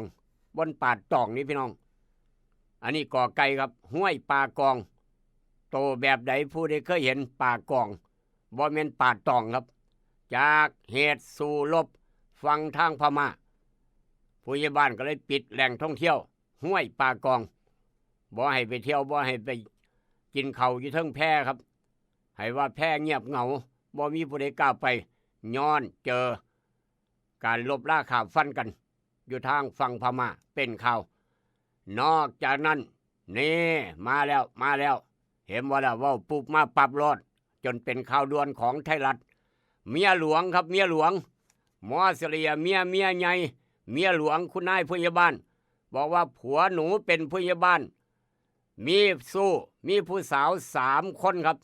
จับได้ก็เลยขอแยกทางกับถึกผู้ใหญ่บ้านตีหนูตีเมียหลวงอีกต่างหากปาดโทบาดเนี่ยพี่น้องเอ้ยจะเป็นคักเนาะนี่เนาะเอาอยู่บ้านใดเมืองใดเดียวติดตามหนังตอนต่อไปครับผู้ใหญ่วิชัยบ่ต้องยิ้มผู้ใหญ่ตุก็บ่ต้องยิ้มผู้ใหญ่ใสก็บ่ต้องยิ้มครับได้เป็นผู้ใหญ่บ้านแล้วว่าครบสู้3คนครับปาดโทโพดเหลือจากเหตุการณ์มาทางเหตุการณ์นี้เด้งฟ้าพาผู้กำกับโรงพักโคกเคียนครับเส้นคนร้ายรอบวางระเบิดพี่น้องแห่ให้กำลังใจพี่จะน่าคำสั่งไหมแน่พวกหนูหักผู้กำกับว่าสนว่าชาวบ้านเต็มอึ่งตึงครับไปให้กำลังใจผู้กำกับหลังจากได้รับคำสั่งเด้งฟ้าพาครับเป็นข่าวนอกจากนั้นกรมทางหลวงอัดงบ400 ล้านแก้ปัญหารถติดพระราม2พุทธทางคู่ขนานสร้างสะพานครับเป็นข่าวด่วนของไทยรัฐเข้ามาจากไทยรัฐยกย้ายไปทางเดลินิวครับจากไทยรัฐยกย้ายไปทางเดลินิวข่าวใหญ่เทเลอร์ครับข่าวใหญ่เทเลอร์ขึ้นหน้าหนึ่งของเดลินิวเช้ามื้อนี้ครับวาติกันจัดพิธีฝังพระศพพระสันตะปาปาฟรานซิส สิ้นพระชนมายุ88พรรษาวิหารสันตามาเลียมวิหารสันตามาเลียมัดโจเลกุ่งโลมครับนอกจากกอบ2สิ้นเคยหยวนยันชัดเหล็กได้มาตรฐานบ่เกี่ยวตึกสตงถล่มชวนหลิงจางได้ประกันเป็นข่าวอนุทินการเมืองไทยครับการเมืองไทยอนุทินท่าเขย่าเก้าอี้ภูมิใจไทยเคลียร์จบปมลูกเนี่ยเวียนปรับพาณิชย์ตรงใจเพื่อไทยละวันคู่เจ้าฟ้าครั้งที่6ไพวันยาปันมุ่งปฏิทานพัฒนาเด็กชาติพันธุ์ครับแล้วก็กอบต่อไปของเดลนิวเศร้ามื้อนี้ตำรวจไซเบอร์ตรวจสปสายไหมปมเอี่ยวเว็บพนันกันจวกเต้บ่ต้องยุ่งแจดลั่นปทุมไล่ขายใหญ่บ่มีขายใหญ่การกีฬาของประเทศไทยลีก3กินบ่ดีจับตาคนเป่านกหวีดรับสินบนล่มบอลเป็นข่าวเกี่ยวกับบอลไทยครับนอกจากนั้นกอบล่องกอบย่อยมีอย่างแน่ครับกอบล่องกอบย่อยของเดลนิวเศร้ามื้อนี้เว็บพนันโยงสปสายไหมกันทรงตำรวจไซเบอร์บิ๊กแจ๊ดประกาศบ่มีขายใหญ่จังหวัดปทุมธานีถ้าเขย่าเก้าอี้ภูมิใจไทยต้องแรงเยอะต้องแรงแห้งหลายครับต้องแห้งหลายกระแสปรับพาณิชย์ตรงใจเพื่อไทยประมาณนั้น3นอมินีบริษัทไซนาย่างก้อยมอบตัวกับDSIฝากขังชวนหลิงจางวืดประกันนอนคุกว่าจังสั่นครับเป็นข่าวเอามาเว้าสู่ฟังอันใดดีมีประโยชน์นำไปคิดนำไปใช้อันใดบ่ดีเอาไปทิ่มลงแม่น้ำโขงพักน้อยหนึ่งเดี๋ยวกลับมาพอกันกับอาหารสมองยามมื้อเช้ายกต่อไปยกที่2ครับคิดทองให้ได้ทองคิดเงินให้ได้เงินคุณกำลังรับฟังอาหารสมองยามเช้าริมฝั่งโขงกับรายการให้รู้ปลุกให้ตื่นให้รู้ปลุกให้ตื่นอยู่นะครับอยู่นะคะรวยขอให้รวยขอให้รวยขอให้รวยเกิดเป็นผู้หญิงนี่แสนลำบากใจจริงๆนะเธออ้าวทำไมล่ะเธอก็อย่างที่ฉันเป็นอยู่เดี๋ยวนี้แหละปวดท้องน้อยปวดบั้นเอวทรมานจริงๆซื้อกาโน่หน่อยค่ะซื้อกาโน่นะครับซื้อกาโน่นะคะจะต้องรีบไปซื้อมาแล้วล่ะกาโน่จำชื่อกาโน่คนรุ่นใหม่ใช้กาโน่ยาน้ำว่านชักมดลูกกาโน่จัดจำหน่ายโดยบริษัทเวชภัณฑ์ยากาโน่ป๊อกซอฟตี้เครื่องหมายการค้าตรามือรับเหรียญทองยกสุดท้ายยาป๊อกกล่องสีเขียวตรามือรับเหรียญทองใช้บรรเทาการปวดเมื่อยตามกล้ามเนื้อเคล็ดขัดยอกยาป๊อกน้ำมันยาป๊อกกล่องสีเขียวตรามือรับเหรียญทองบรรเทาการปวดเมื่อยเคล็ดขัดยอกมีจำหน่ายตามร้านขายยาทั่วไปโรคริดซีดวงทวารหนักเป็นแล้วทรมานเริ่มต้นจากมีอาการคันบริเวณขอบรูทวารและมีอาการปวดท่วงทวารหนักถ้าปล่อยไว้นานอาจมีแผลเป็นรูปกลีบมะเฟืองและเป็นหน่อคล้ายเดือยไก่มีเลือดไหลซึมถ้าเป็นมากจะถ่ายออกมาเป็นเลือด3 ก๊กมาแล้วยาเม็ดบรรเทาริดซีดวงทวารหนักตรา3 ก๊กยาเม็ดบรรเทาริดซีดวงทวารหนัก3 ก๊กกรัม500ชนิดแคปซูลจัดจำหน่ายโดยบริษัทเวชภัณฑ์ยากาโน่ป๊อกซอฟตี้จำกัดเครื่องหมายการค้าตรามือรับเหรียญทองกล่องละ350 บาทมีจำหน่ายตามร้านขายยาชั้นนำทั่วไป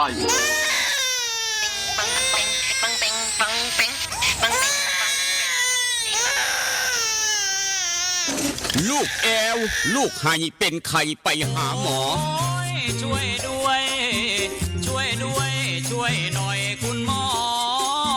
ไป คลินิกนายแพทย์จามิกรหรือว่าหมอดอดใจดีตั้งอยู่ตรงข้ามตลาดสดสีช่องใหม่ไปมาหางายตรวจรักษาโรคทั่วไปเด็กผู้ใหญ่ผู้สูงอายุความดันเบาหวานตรวจน้ำตาลในเลือดโรคทางเดินอาหารทางเดินหายใจปวดกล้ามเนื้อคอกระดูกเสื่อมมีวิตามินบำรุงผิวบำรุงร่างกายบริการส่งตรวจเอ็กซเรย์คอมพิวเตอร์ตรวจคลื่นแม่เหล็กไฟฟ้าไปคลินิกนายแพทย์จามิกรอยู่ตรงข้ามนาตลาดสีช่องใหม่ตรวจดีมีมาตรฐานบริการเหมือนญาติพี่น้องเปิดบริการสู้มือต้องไปหาหมอดอดใจดีสอบถามได้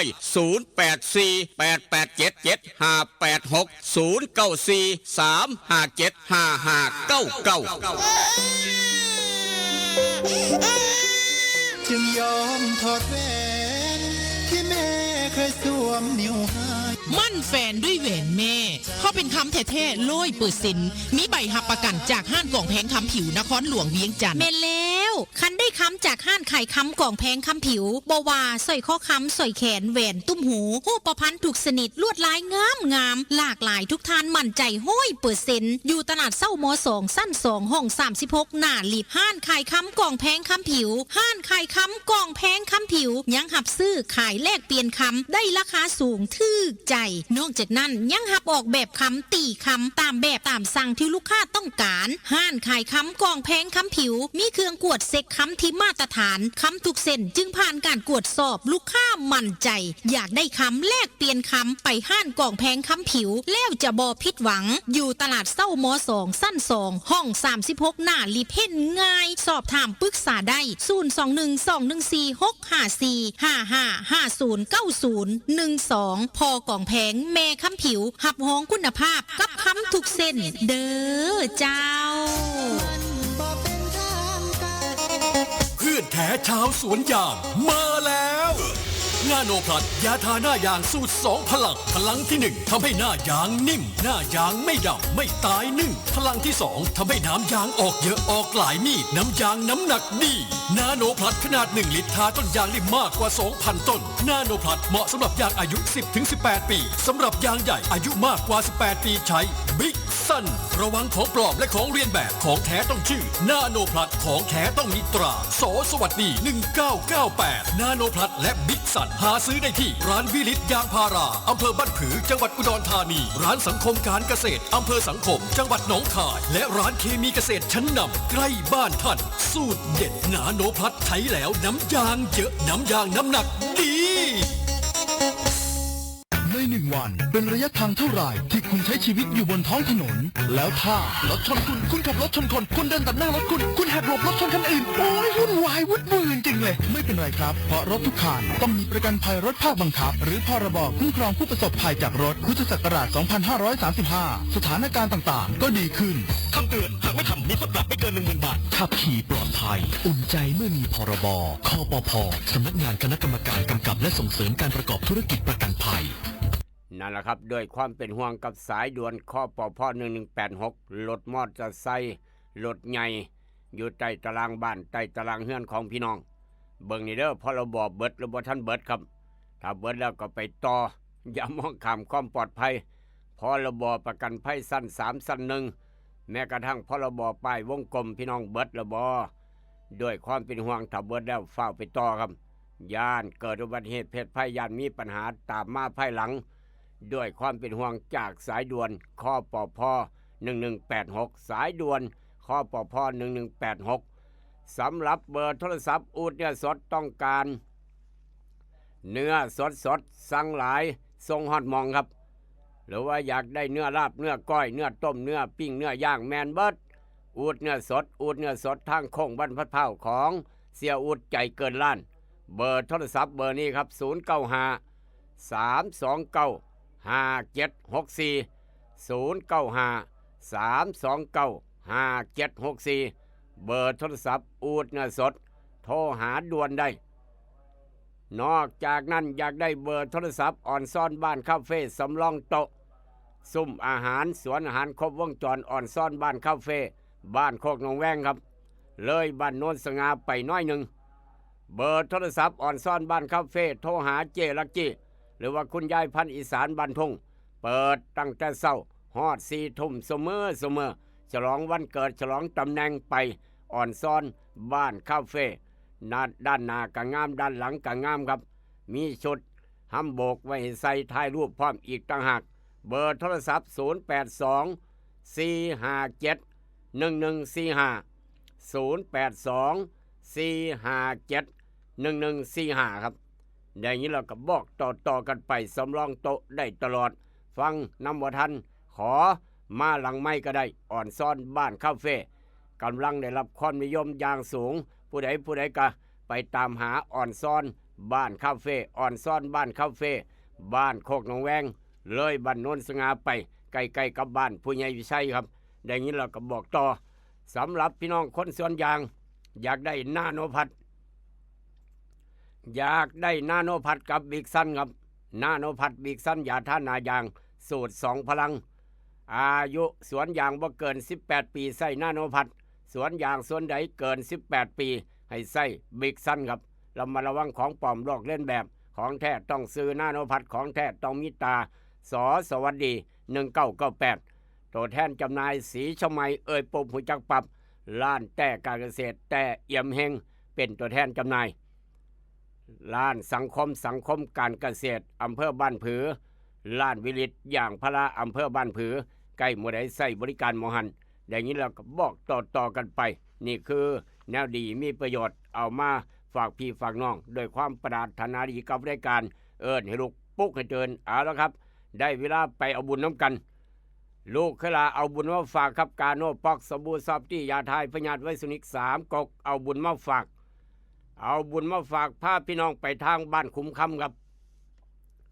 พาพี่น้องพอตู้ไม่ใหญ่ไปทางบ้านคุ้มคำที่มีความเคารพศรัทธารัตนมณีภิกษุณีอารามที่มีความเคารพศรัทธาครับอยู่รัตนมณีภิกษุณีอารามบ้านคุ้มคำตำบลหนองประปากอำเภอศรีชมัยเพิ่นมีงานครับ29 เมษายนที่จะถึงนี้ขอเชิญพี่น้องพ่อตู้แม่ใหญ่แม่ป้าพ่อลุงอ้ายผู้มีจิตศรัทธาร่วมเป็นเจ้าภาพถวายภัตตาหารถวายน้ำปานะเครื่องไทยธรรมพระภิกษุณีสิกขมานาพระภิกษุณีสิกขมานาสามเณรีจำนวน41 รูปจำนวนทั้งหมด41 รูปครับแล้วก็ร่วมไปที่สวดถอนและสวดสมมติติจีวลาวิปปวาทสีมาและสมานสังวาสสีมาครับอยู่ทางรัตนมณีภิกษุณีอาราม29 เมษายน 10 โมงครึ่ง29 เมษายนไปพ่อกันอยู่รัตนมณีภิกษุณีอารามบ้านคุ้มคำครับพี่น้องบ้านคุ้มคำอยู่ใกล้ถือว่าเป็นคนมีบุญได้อยู่ใกล้รัตนมณีภิกษุณีอาราม10 โมงครึ่งเวลา10 โมงครึ่งวันที่29 เมษายนพิธีถวายพระพุทธรูป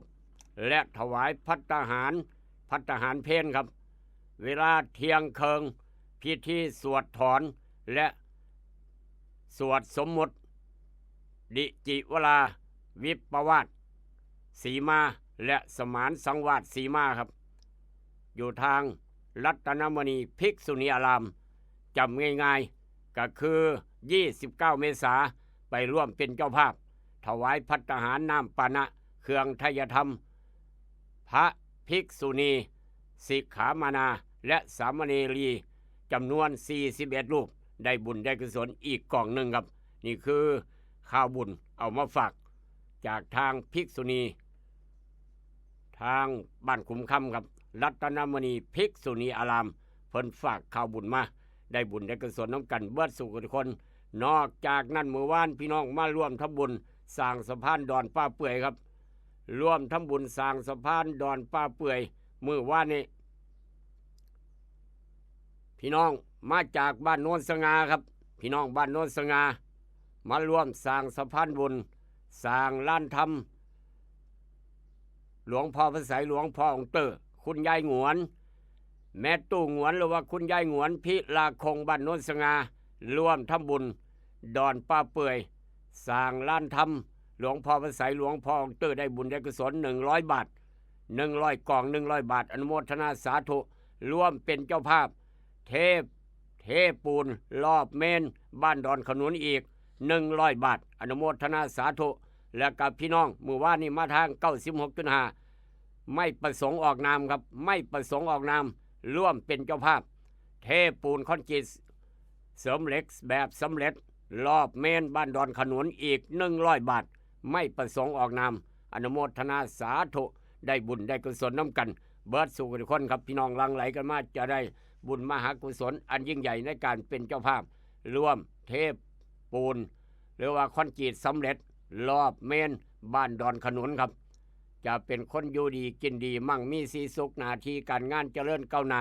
มีลูกมีหลานบริวารดีเพียบพร้อมไปด้วยโภคทรัพย์บ่มีโรคภัยไข้เจ็บมาเบียนประสบโชคดีตลอดชีวิตผู้ใดเคยไปกำไปกายไปล่ำแดน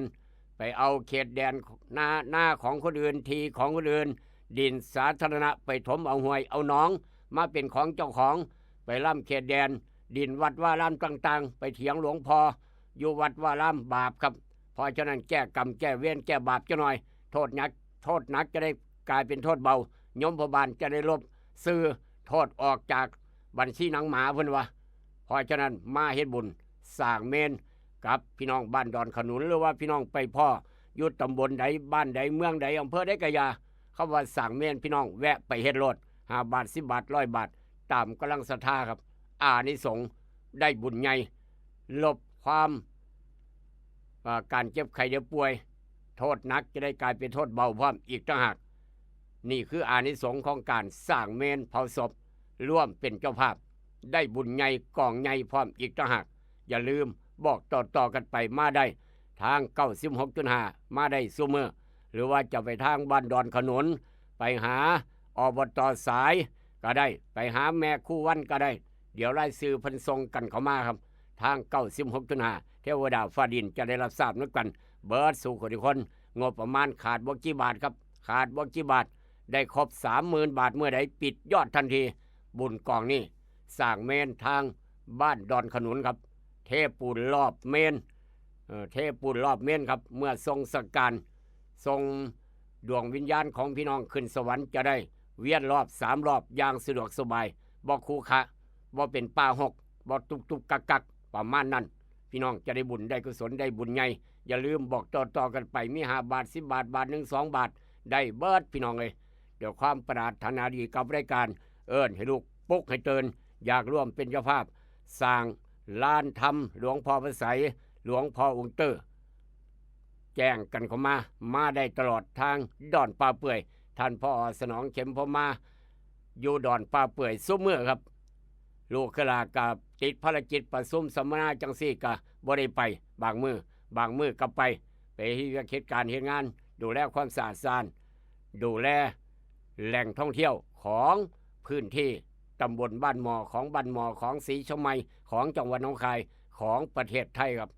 เพื่อให้เป็นแหล่งที่สวยงามอลังการพี่น้องมาเที่ยวจากต่างบ้านต่างเมืองต่างเพื่อฝรั่งมั่งคาเพิ่นมาเที่ยวเพิ่นก็ประทับใจความภูมิใจแหล่งท่องเที่ยวไปบ้านดุงเที่ยวคำชะโนดไปบึงการเที่ยวถ้ำนาคามาหนองคายแดนมหัศจรรย์ดอนป่าเปื่อย3ความเหมือนที่แตกต่างพี่น้องหูจักดีปัญญังหลายคนโศกวาสนาดวงดีวาสนาทรง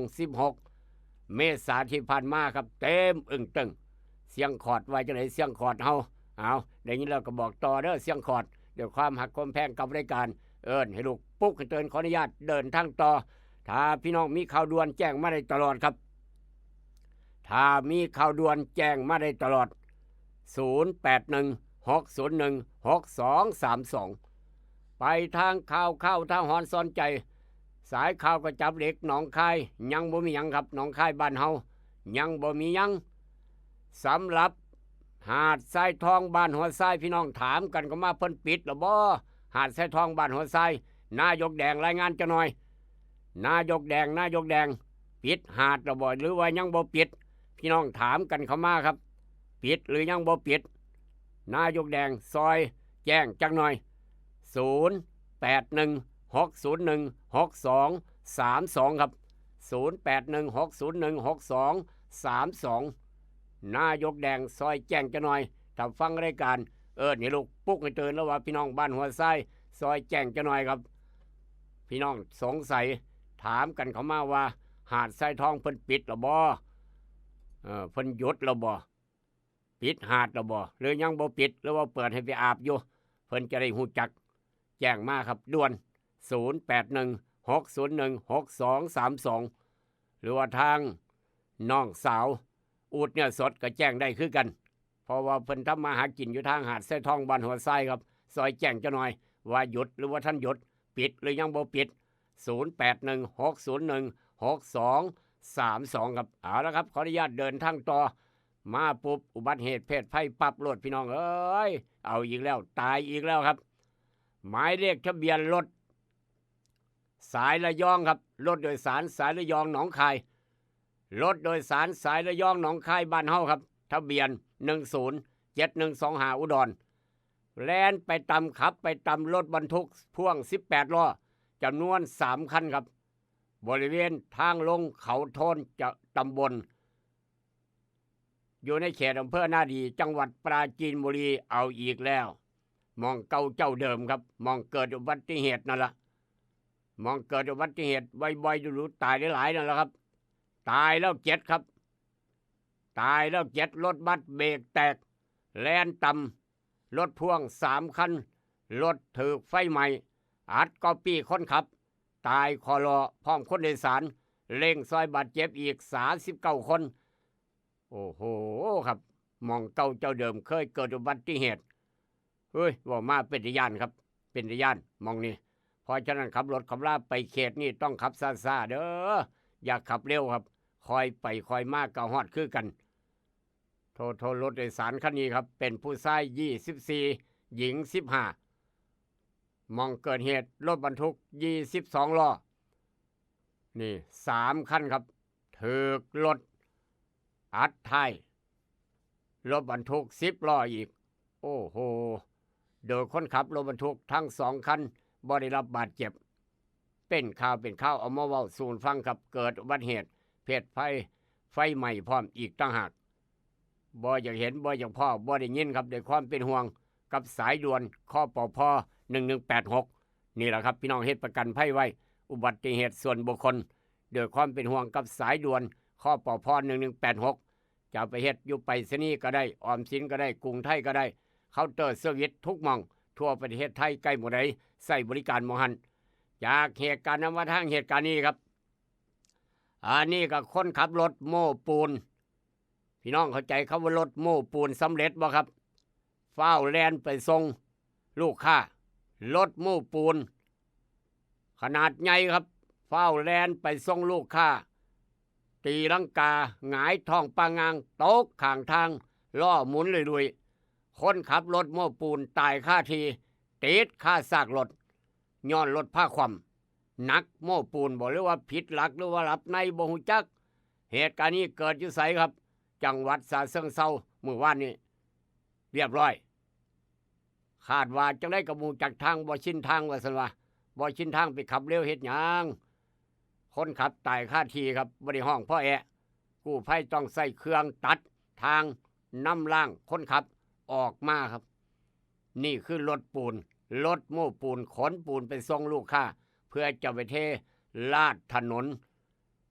เฮ้ยว่ามาเป็นญาณพี่น้องเอ้ยโถ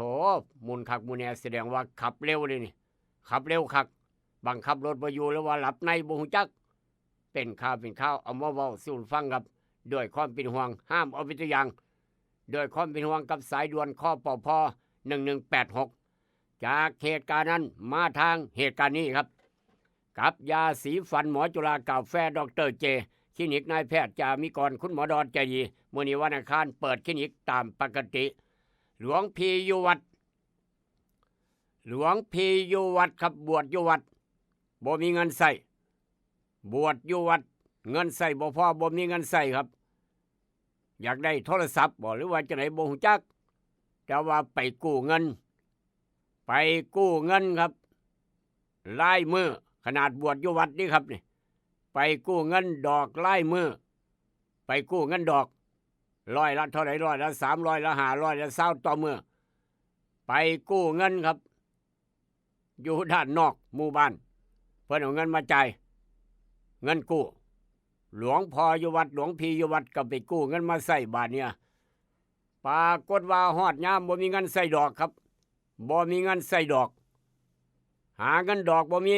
ทีมงานมอเตอร์ไซค์ดำหมวกดำเสื้อชุดดำเอิ้นว่าแจ้งท่วงนี้บุกฮอดกุฏิวัดหลวงพี่ดอกบ่ใส่2 อาทิตย์แล้วเด้อหลวงพี่เด้อไปเฮ็ดหยังอยู่น้อโอ้ยหลวงพี่หมู่บ้านหลวงพี่ก็ยังบ่มีคนตายนะว่าซั่นว่ายังบ่ได้เงินดอกบ่ได้ดอกถามมื้อนี้ก็แล้วถามมื้อใดก็แล้วบางมื้อบ่พอพร้อมบ่มาฮอดฉันเขาหลวงพี่หนีดอกครับหลวงพี่หนีดอกกู้เงินดอกมาใส่บ่ยอมใส่ดอกลายมือแจ้งท่วงหนีอดบ่ได้ถามมื้อนั้นก็บ่ได้ถามมื้อนี้ก็บ่ได้บายเบียงตลอดได้ปืนมาตบหน้าหลวงพี่ครับตบโลดหลังจากนั้นหามหลวงพี่ออกนอกวัดไปกระทืบต่ออยู่นอกวัดขันตีนะวัดกะย่านเจ้าของบาปหามหลวงพี่อยู่กุฏิอาญาขึ้นรถไปออกนอกวัดกระทืบหลวงพี่ต่ออยู่นอกวัดค่อยจะบาปหน่อยสาหัสคนไปเห็นคนไปพ่อ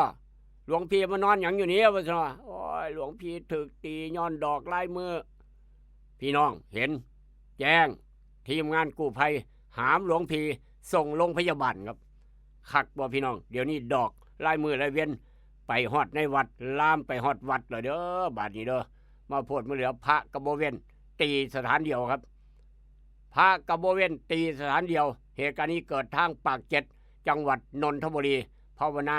อย่าให้มาเกิดทางบ้านเฮาก็แล้วกันดีตัวหลวงพี่เพิ่นครับจากเหตุการณ์นั้นมาทางเหตุการณ์นี้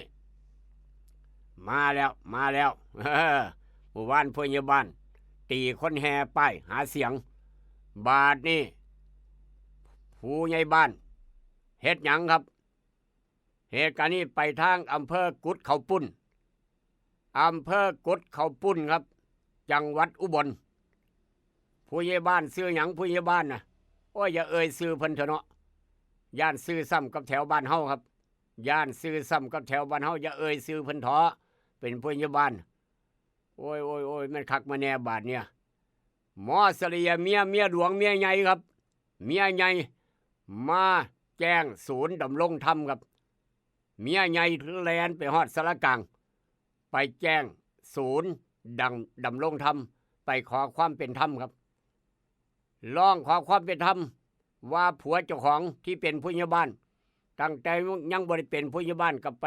น้ำกันไปให้ไปหน้าไปหัวไปสวนน้ำกันซุมื้อนะว่าซั่นว่าบาดเป็นผู้ใหญ่บ้านแล้วไม่ติดประชุมครับไปประชุมนั่นประชุมนี่เดี๋ยวก็ประชุมอสมเดี๋ยวก็ประชุมประจำเดือนเดี๋ยวก็ประชุมในหมู่บ้านเดี๋ยวก็ประชุมไปแซวกับหมู่อยู่พ่อปานนั้นผิดสังเกตครับอาทิตย์นึงก็บ่พอหน้าผัวในฐานะเป็นเมียใหญ่โอ้ตั้งแต่เป็นผู้ใหญ่บ้านนี่ติดประชุมตลอดเนาะเจ้าว่าซั่นว่าโอ้ยจักสิว่าจังได๋นั่นเห็นบ่ล่ะครับผลสุดท้ายตามน้ำไม่น้ำมาเนี่ยยินทุกคนว่าผัวเจ้ามีผู้สาวไหมผัวเจ้ามีผู้สาวไหมอยู่บ้านนั่นผู้หนึ่งอยู่บ้านนี่ผู้หนึ่งอยู่หมู่หันผู้หนึ่งเจ้านี่เป็นเมียใหญ่เป็นคนที่สี่เจ้าจะเป็นคุณนายผู้ใหญ่บ้านก็นั่งเฝ้าบ้านอยู่นี่ละว่าซั่นว่าวายผู้นายผู้ใหญ่บ้านก็ลองเบิ่งเถอะแม่ผลปรากฏว่าไปถามเบิ่งแมนคือคนเว้าสู่ฟังอีหลีครับผัวเป็นผู้ใหญ่บ้านคบผู้หญิง3 คนผัวผู้ใหญ่บ้านผัวพี่มีชู้ครับผัวพี่มีชู้แค้นเอาเงินเดือนของผัวเงินเดือนผู้ใหญ่บ้านแบ่ง4 พูดปานพูดเนื้ออูดเนื้อสดครับแบ่ง4 พูดปาดโทพูดเมียใหญ่ได้หน่อยก็มูพูดเมียน้อยคนที่1ได้หน่อยที่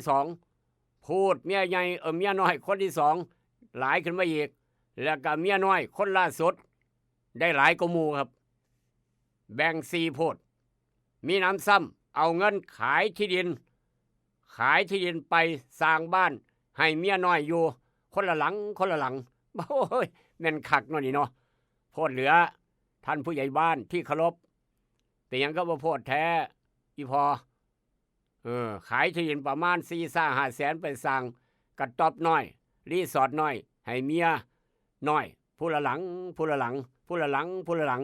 บัดบ้านเจ้าของเมียใหญ่สังกะสีหัวฝนตกหัวก็บ่มุงจักเทื่อเพิ่นว่าประมาณนั้นโอ้โหจะเป็นแขนคัก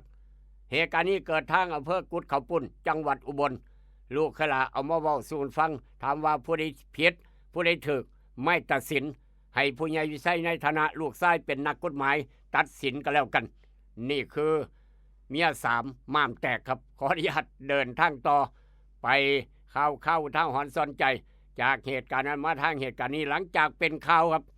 หลังจากเป็นข่าวโรงพยาบาลรพสตหลังจากเป็นข่าวเอาไฟส่องกบไปติดอยู่เตียงเฮ็ดแขวเฮ็ดฟันอยู่โรงพยาบาลรพสตหลังจากเป็นข่าวปั๊บเท่านั้นแหละครับเรียบร้อยมืออื่นต้องบ่ต้องทาเป็นข่าวบ่ต้องทาเป็นข่าวยากลุยตรวจรพสตที่ใส่ไฟส่องกบส่องเตียงเฮ็ดแขวหลังทำเรื่องของงบไป3 ปีแต่ยังบ่ได้ด้านสาธารณสุขหลังจากเป็นข่าวไปเบิ่งรพสตห้วยแม่นอีหลีตัวนี้ซั่นว่าสิ้นเดือนนี้อีก10 กว่ามื้อ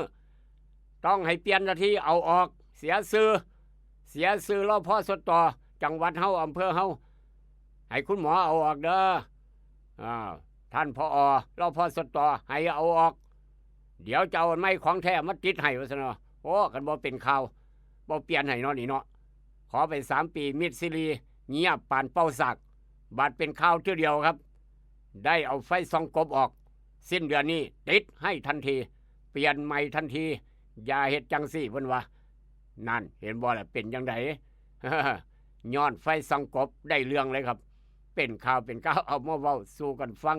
แต่ว่าก็อย่าเฮ็ดเป็นตัวอย่างอย่าเอาเด้อทางบ้านเฮาเจ้าข่อยอย่าไปเฮ็ดครับจากเหตุการณ์นั้นมาทางเหตุการณ์นี้ครับกับกาโนปอกสบู่ซอฟตี้ยาทายพยาธิไวสนิก3 กกยาสีฟันหมอจุฬากาแฟ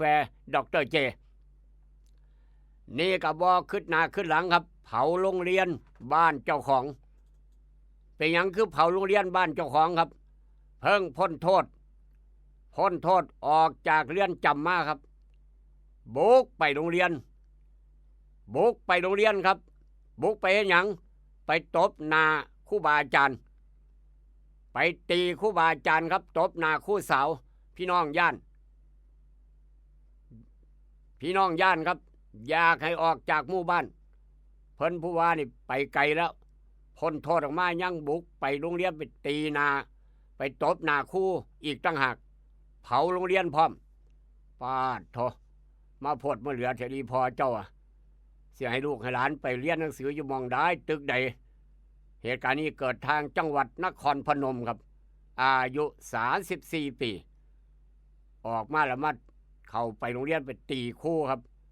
ไปตีครูสาวจุดไฟเผาห้องเก็บของแล้วก็ห้องซ่อมลำนาฏศิลป์พร้อมจดอุปกรณ์การเรียนการสอนได้รับความเสียหายเบิดทางอำเภอเมืองจังหวัดนครพนมเหตุเกิดทุ่มเคิงของวันที่18 เมษายนที่ผ่านมาครับนี่คือฤทธิ์ของสารเสพติดฤทธิ์ของยาบ้าลืมฮอดโรงเรียนบ้านเจ้าของลืมฮอดครูบาอาจารย์บ้านเจ้าของครับย้อนฤทธิ์ยาบ้ายาเสพติดห้ามเอาเป็นตัวอย่างจากเหตุการณ์นั้นมาทางเหตุการณ์นี้ครับหลังจากเป็นข่าวเหตุการณ์ที่หนึ่งผู้ใหญ่บ้านตีคนหาเสียงอันนี้ขอนแก่นเดือดอีกแล้วครับเดือดอีกแล้วช่วงนี้กำลังหาเสียงผู้สมัครสทผู้สมัครนายกเทศมนตรีเทศบาลนั่นเทศบาลนี้กำลังหาเสียงกันจ้าละวันกำลังบี้กันอย่างหนัก11 พฤษภาเข้าคู่หาไปเลือกตั้งเทศบาลแต่ละเทศบาลทั้งบ้านเฮาก็หลายเทศบาลคือกันอันนี้ทั้งเมืองขอนแก่นพอตู้61 ปีครับ61 ปีย่างหาเสียงซอยผู้สมัครนายกเป็นผู้ซอยผู้สมัครนายกเทศมนตรีเทศบาลอยู่ดีๆเจอหนุ่มน้อยรุ่นลูกมาตีครับเลือดกบปากตีพอตู้61 ปีก่อนย่างไปขึ้นรถย่างใจเย็นว่าพอตู้61 ปี เจ้ามาหาเสียงซอยนายกผู้ข่อยบ่เสียเจ้ามาหาเสียงซอยเฮ็ดหยังว่าซั่นว่าข่อยบ่เสียน่ะเบอร์เนี่ยข่อยบ่เสียข่อยบ่เลือกแต่ว่าเจ้าเป็นหยังคือมาหาเสียงซอยโอ้โทเจ้าคือเก่งเด้อเฮ้อว่าซั่นหนุ่มผู้นี้ก็ต่อยปากประตู61ปีครับว้ายขึ้นโรงพักแจ้งตำรวจนั่นเห็นบ่ล่ะครับเป็นจังซั่นเด้25 ปีมาต่อยคน61 ปีครับย้อนบ่พอใจคนละกลุ่มคนละก่อนเป็นข้าวบ้านเฮาให้ระมัดระวังนี่เด้ออย่าไปตีคนยางหาเสียงประชาธิปไตยต้องเบ่งบานอย่าให้ประชาธิปไตยบานแล้วหุบบานแล้วหุบบานแล้วหุบครับบอกกันไว้เตือนกันไว้จังหน่อยเสียชื่อพร้อมอีกต่างหากเจ้าสนับสนุนกีฬาทีมนั้นเจ้าก็อยู่ทีมนั้นข่อยก็อยู่ทีมนี้หาเสียงแข่งกันเรียบร้อยสมัครเรียบร้อยผู้ใดได้ก็มาพัฒนาบ้านเมืองซอยกันคือเก่าอย่าไปเครียดอย่าไปขมให้การนี่คือระบอบประชาธิปไตยครับห้ามเอาเป็นตัวอย่างทางบ้านเฮาเหตุการณ์นี้เกิดทางเมืองขอนแก่น2 เหตุการณ์แล้วมื้อวานนี้ผู้ใหญ่บ้านตีคณะหาเสียงมื้อนี้หนุ่มน้อย25 ปีตีพอตู้61 ปีซอยหาเสียงคนละทีมครับจากเหตุการณ์นั้นมาทางเหตุการณ์นี้อายุ71 ปีระทึกกลางดึกเราเผาทานเตาเผาทานระเบิดครับพี่น้องครับว่าคนหาไม้เผาทานบ่เตาเผาทานกอเตาเผาทานบานี้ปิดเตาระเบิดตึ้มบาเดียวไฟลามอย่างไวครับเผางัวตายยกคอกงัวอยู่ในคอกตายเบิดเรียบร้อยครับถูกจีเบิดงัวอยู่ในคอกตายยกคอกย้อนเตาเผาทานระเบิดย้อนไปปิดหูระบายอากาศเตาระเบิดบาเนี่ยบาเดียวปานโอ้โหภูเขาไฟระเบิดครับปานภูเขาไฟระเบิดอันนี้เป็นเตาเผาทานระเบิดไหม้ลามอย่างไวครับงัวออกคอกบ่ได้ถูกจีถูกย่างตายยกคอกสลดหนหูโอ้โหเป็นข่าวครับ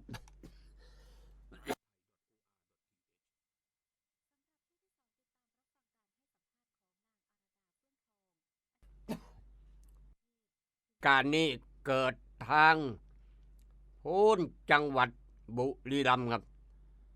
จังหวัดบุรีรัมย์พี่น้องงวดตาย2 ตัวลูกในท้องอีกตัวหนึ่งรวมเป็น3 ตัว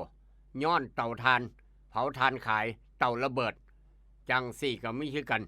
พอกับเผาทานขายมานี่40 ปีแล้วนะว่าสันว่าเผามาตลอด40 ปีไปยังขึ้นมาระเบิดมือนี่ไปยังขึ้นมาระเบิดย่ามนี้ระเบิดผันงัวออกคอกบ่ได้ไฟไหม้บ้านงัวออกคอกบ่ได้เผางัวตาย2ลูกในท้องงัวตัวหนึ่งเป็น3ครับนี่คือเป็นข่าวเอามาเว้าสู่ฟังเพราะฉะนั้นเผาทานเตาเผาทานปิดเตาระมัดระวังในเด้อย่านระเบิดคือจังเป็นข่าวครับมอเตอร์ไซค์ครับตามรวบ2 ไอ้น้องตะเวนลักมอเตอร์ไซค์ลักไปเฮ็ดหยังไปขายบ่เอาไปชำแหละไปมั่งขายอะไรครับไปมั่งมอเตอร์ไซค์ขายอะไรมือ2หมายความว่าลักมาแล้วประมาณ10 กว่าคันลักมาไฟลื้อขายอะไรอย่างเดียวปาดโทเหตุการณ์นี้เกิดทางกรุงเทพลักมอเตอร์ไซค์มาลื้อขายอะไรครับเป็นอะไรมือ2เขาเสี่ยงกงเป็นข่าวเอามาเว้าสู่กันฟังบ้านเฮาเจ้าข่อยระมัดระวังนี่เด้อขับรถขับลาจอดมอเตอร์ไซค์อยู่น้ำหัวน้ำสวนน้ำไห้น้ำนาแม่ตลาดนัดตลาดแรงตลาดเช้าตลาดสดย่านรถหายครับอย่ามองข้ามความปลอดภัยก็แล้วกันจากเหตุการณ์นั้นมาทางเหตุการณ์นี้สำหรับผู้เบาครับผู้เบาจะไปให้กำลังใจผู้สาวรับปริญญาพี่น้องเข้าใจครับว่าผู้เบาบ่ครับ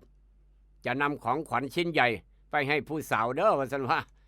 จะนำของขวัญชิ้นใหญ่ไปให้ผู้สาวเพราะว่าผู้สาววันนี้เป็นวันรับปริญญาของผู้สาวก็เลยนำของขวัญชิ้นใหญ่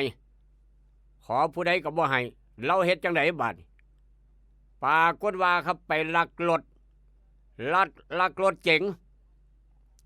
ของนายกอลักรถเก๋งของนายกอครับคันใหม่ โอ้โห CRV อย่างดีรถเก๋งอ่ะ CRV อย่างดี บาทนี่ไปลักทะเบียนรถป้ายแดงของนายขอ ได้งัดเอาป้ายแดงครับ เอาป้ายดำของ CRV ออก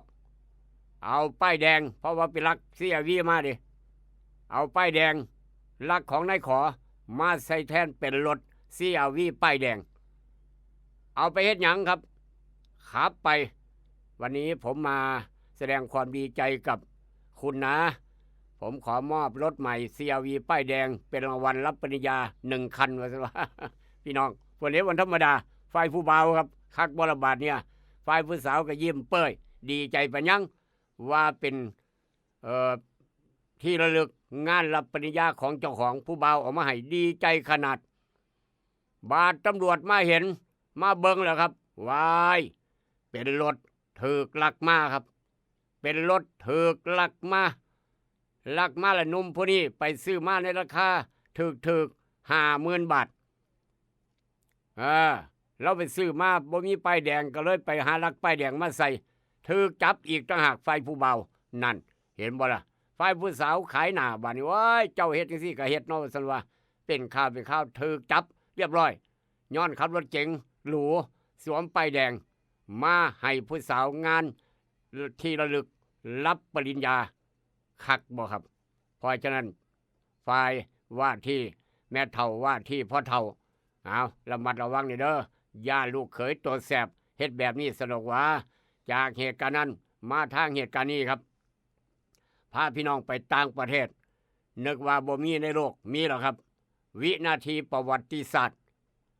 วินาทีประวัติศาสตร์เอิ้นว่าประเทศตูวาลูประเทศตูวาลูครับมื้อวานนี้ชื่อว่าประเทศตูวาลูพาพี่น้องไปต่างประเทศเป็นหนึ่งในประเทศที่ห่างไกลที่สุดในโลกล้อมรอบไปด้วยหมู่ป่านานาชนิดและกับปะการังสีสันสวยงามประเทศตูวาลูตั้งอยู่ระหว่างประเทศออสเตรเลียและเกาะฮาวายครับด้วยความห่างไกลเหตุให้การทำธุรกรรมทั้งด้านการเงินยังกะยาบ่ว่าจะเป็นโดยคนในพื้นที่พี่น้องในประเทศตูวาลูหรือว่าพี่น้องไปเที่ยวผู้มาเยือนจะสามารถเฮ็ดได้ด้วยจ่ายด้วยเงินสดบ่มีตู้ ATM บ่มีกดเงินในตู้จักเถื่อมื้อวานนี่ครับถือว่าเป็นวินาทีประวัติศาสตร์ประเทศตูวาลูฉลองตู้ ATM เครื่องแรกของประเทศนับเป็นความสำเร็จครั้งยิ่งใหญ่ทลายกำแพงข้อจำกัดพี่น้องเข้าถึงบริการทั้งด้านการเงินฉลองตู้ ATM ตู้แรกของประเทศตูวาลูคักบ่ครับนึกว่าบ่มีนึกว่าเบิดจากโลกใบนี้แล้วเพิ่งมีน้ำมูประเทศตูวาลูอยู่ตั้งอยู่ระหว่างออสเตรเลียและก็ฮาวายถือว่าเป็นประวัติศาสตร์อีกประเทศหนึ่งได้ใส่ตู้ ATM หรือว่าตู้กดเงินสด ATM เครื่องแรกของประเทศเมื่อวันที่15 เมษายน 2568 ที่ผ่านมาเมื่อวานฉลองครับฉลองเบิดประเทศดีใจคักได้มีน้ำเพิ่นคือจังประเทศไทยคือจังต่างประเทศหลายประเทศน้ำกันนี่คือประเทศตูวาลูเหตุให้คนหูจักย้อนมีตู้ ATM ล่าสุดของประเทศเครื่องแรกของประเทศพร้อมอีกต่างหาก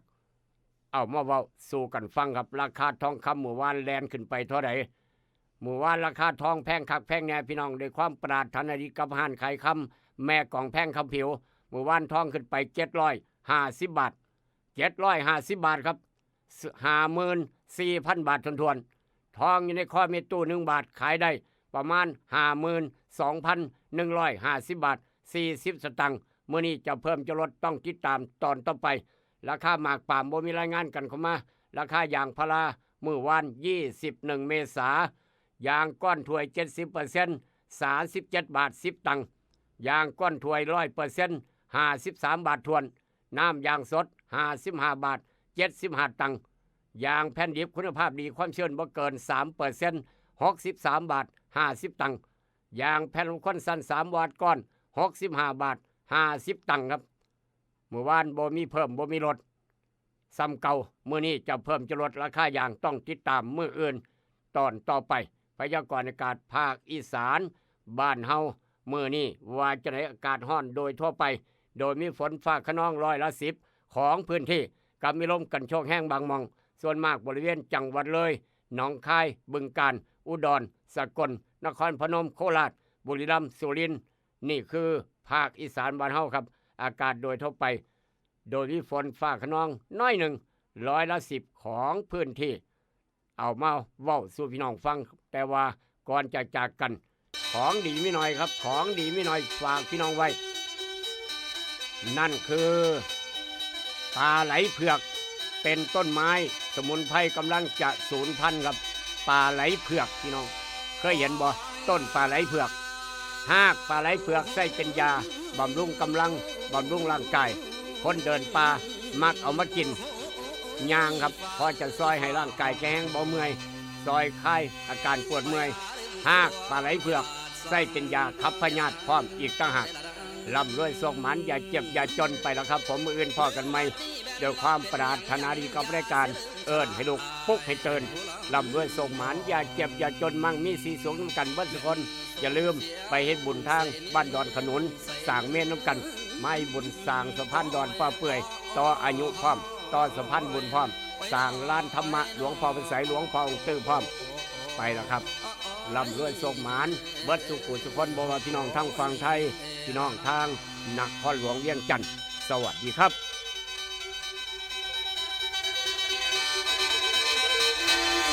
เรื่องวัดนี้ฟังปัญญาพี่น้องพ่อและแม่เด้อไผกระไดแล้ว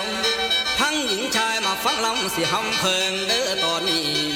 เป็นคาติเตือนใจให้ศรัทธาให้พี่น้องต่อเด้อพ่อเด้อพ่อแม่เฒ่าแก่แล้วสิค้างบ่ำขี้จำนี่ละนอเพิ่นว่าเกิดเป็นคนเอาควรสร้างสังฆทานอย่าเว้นปล่อยจังงั้นตักบาตร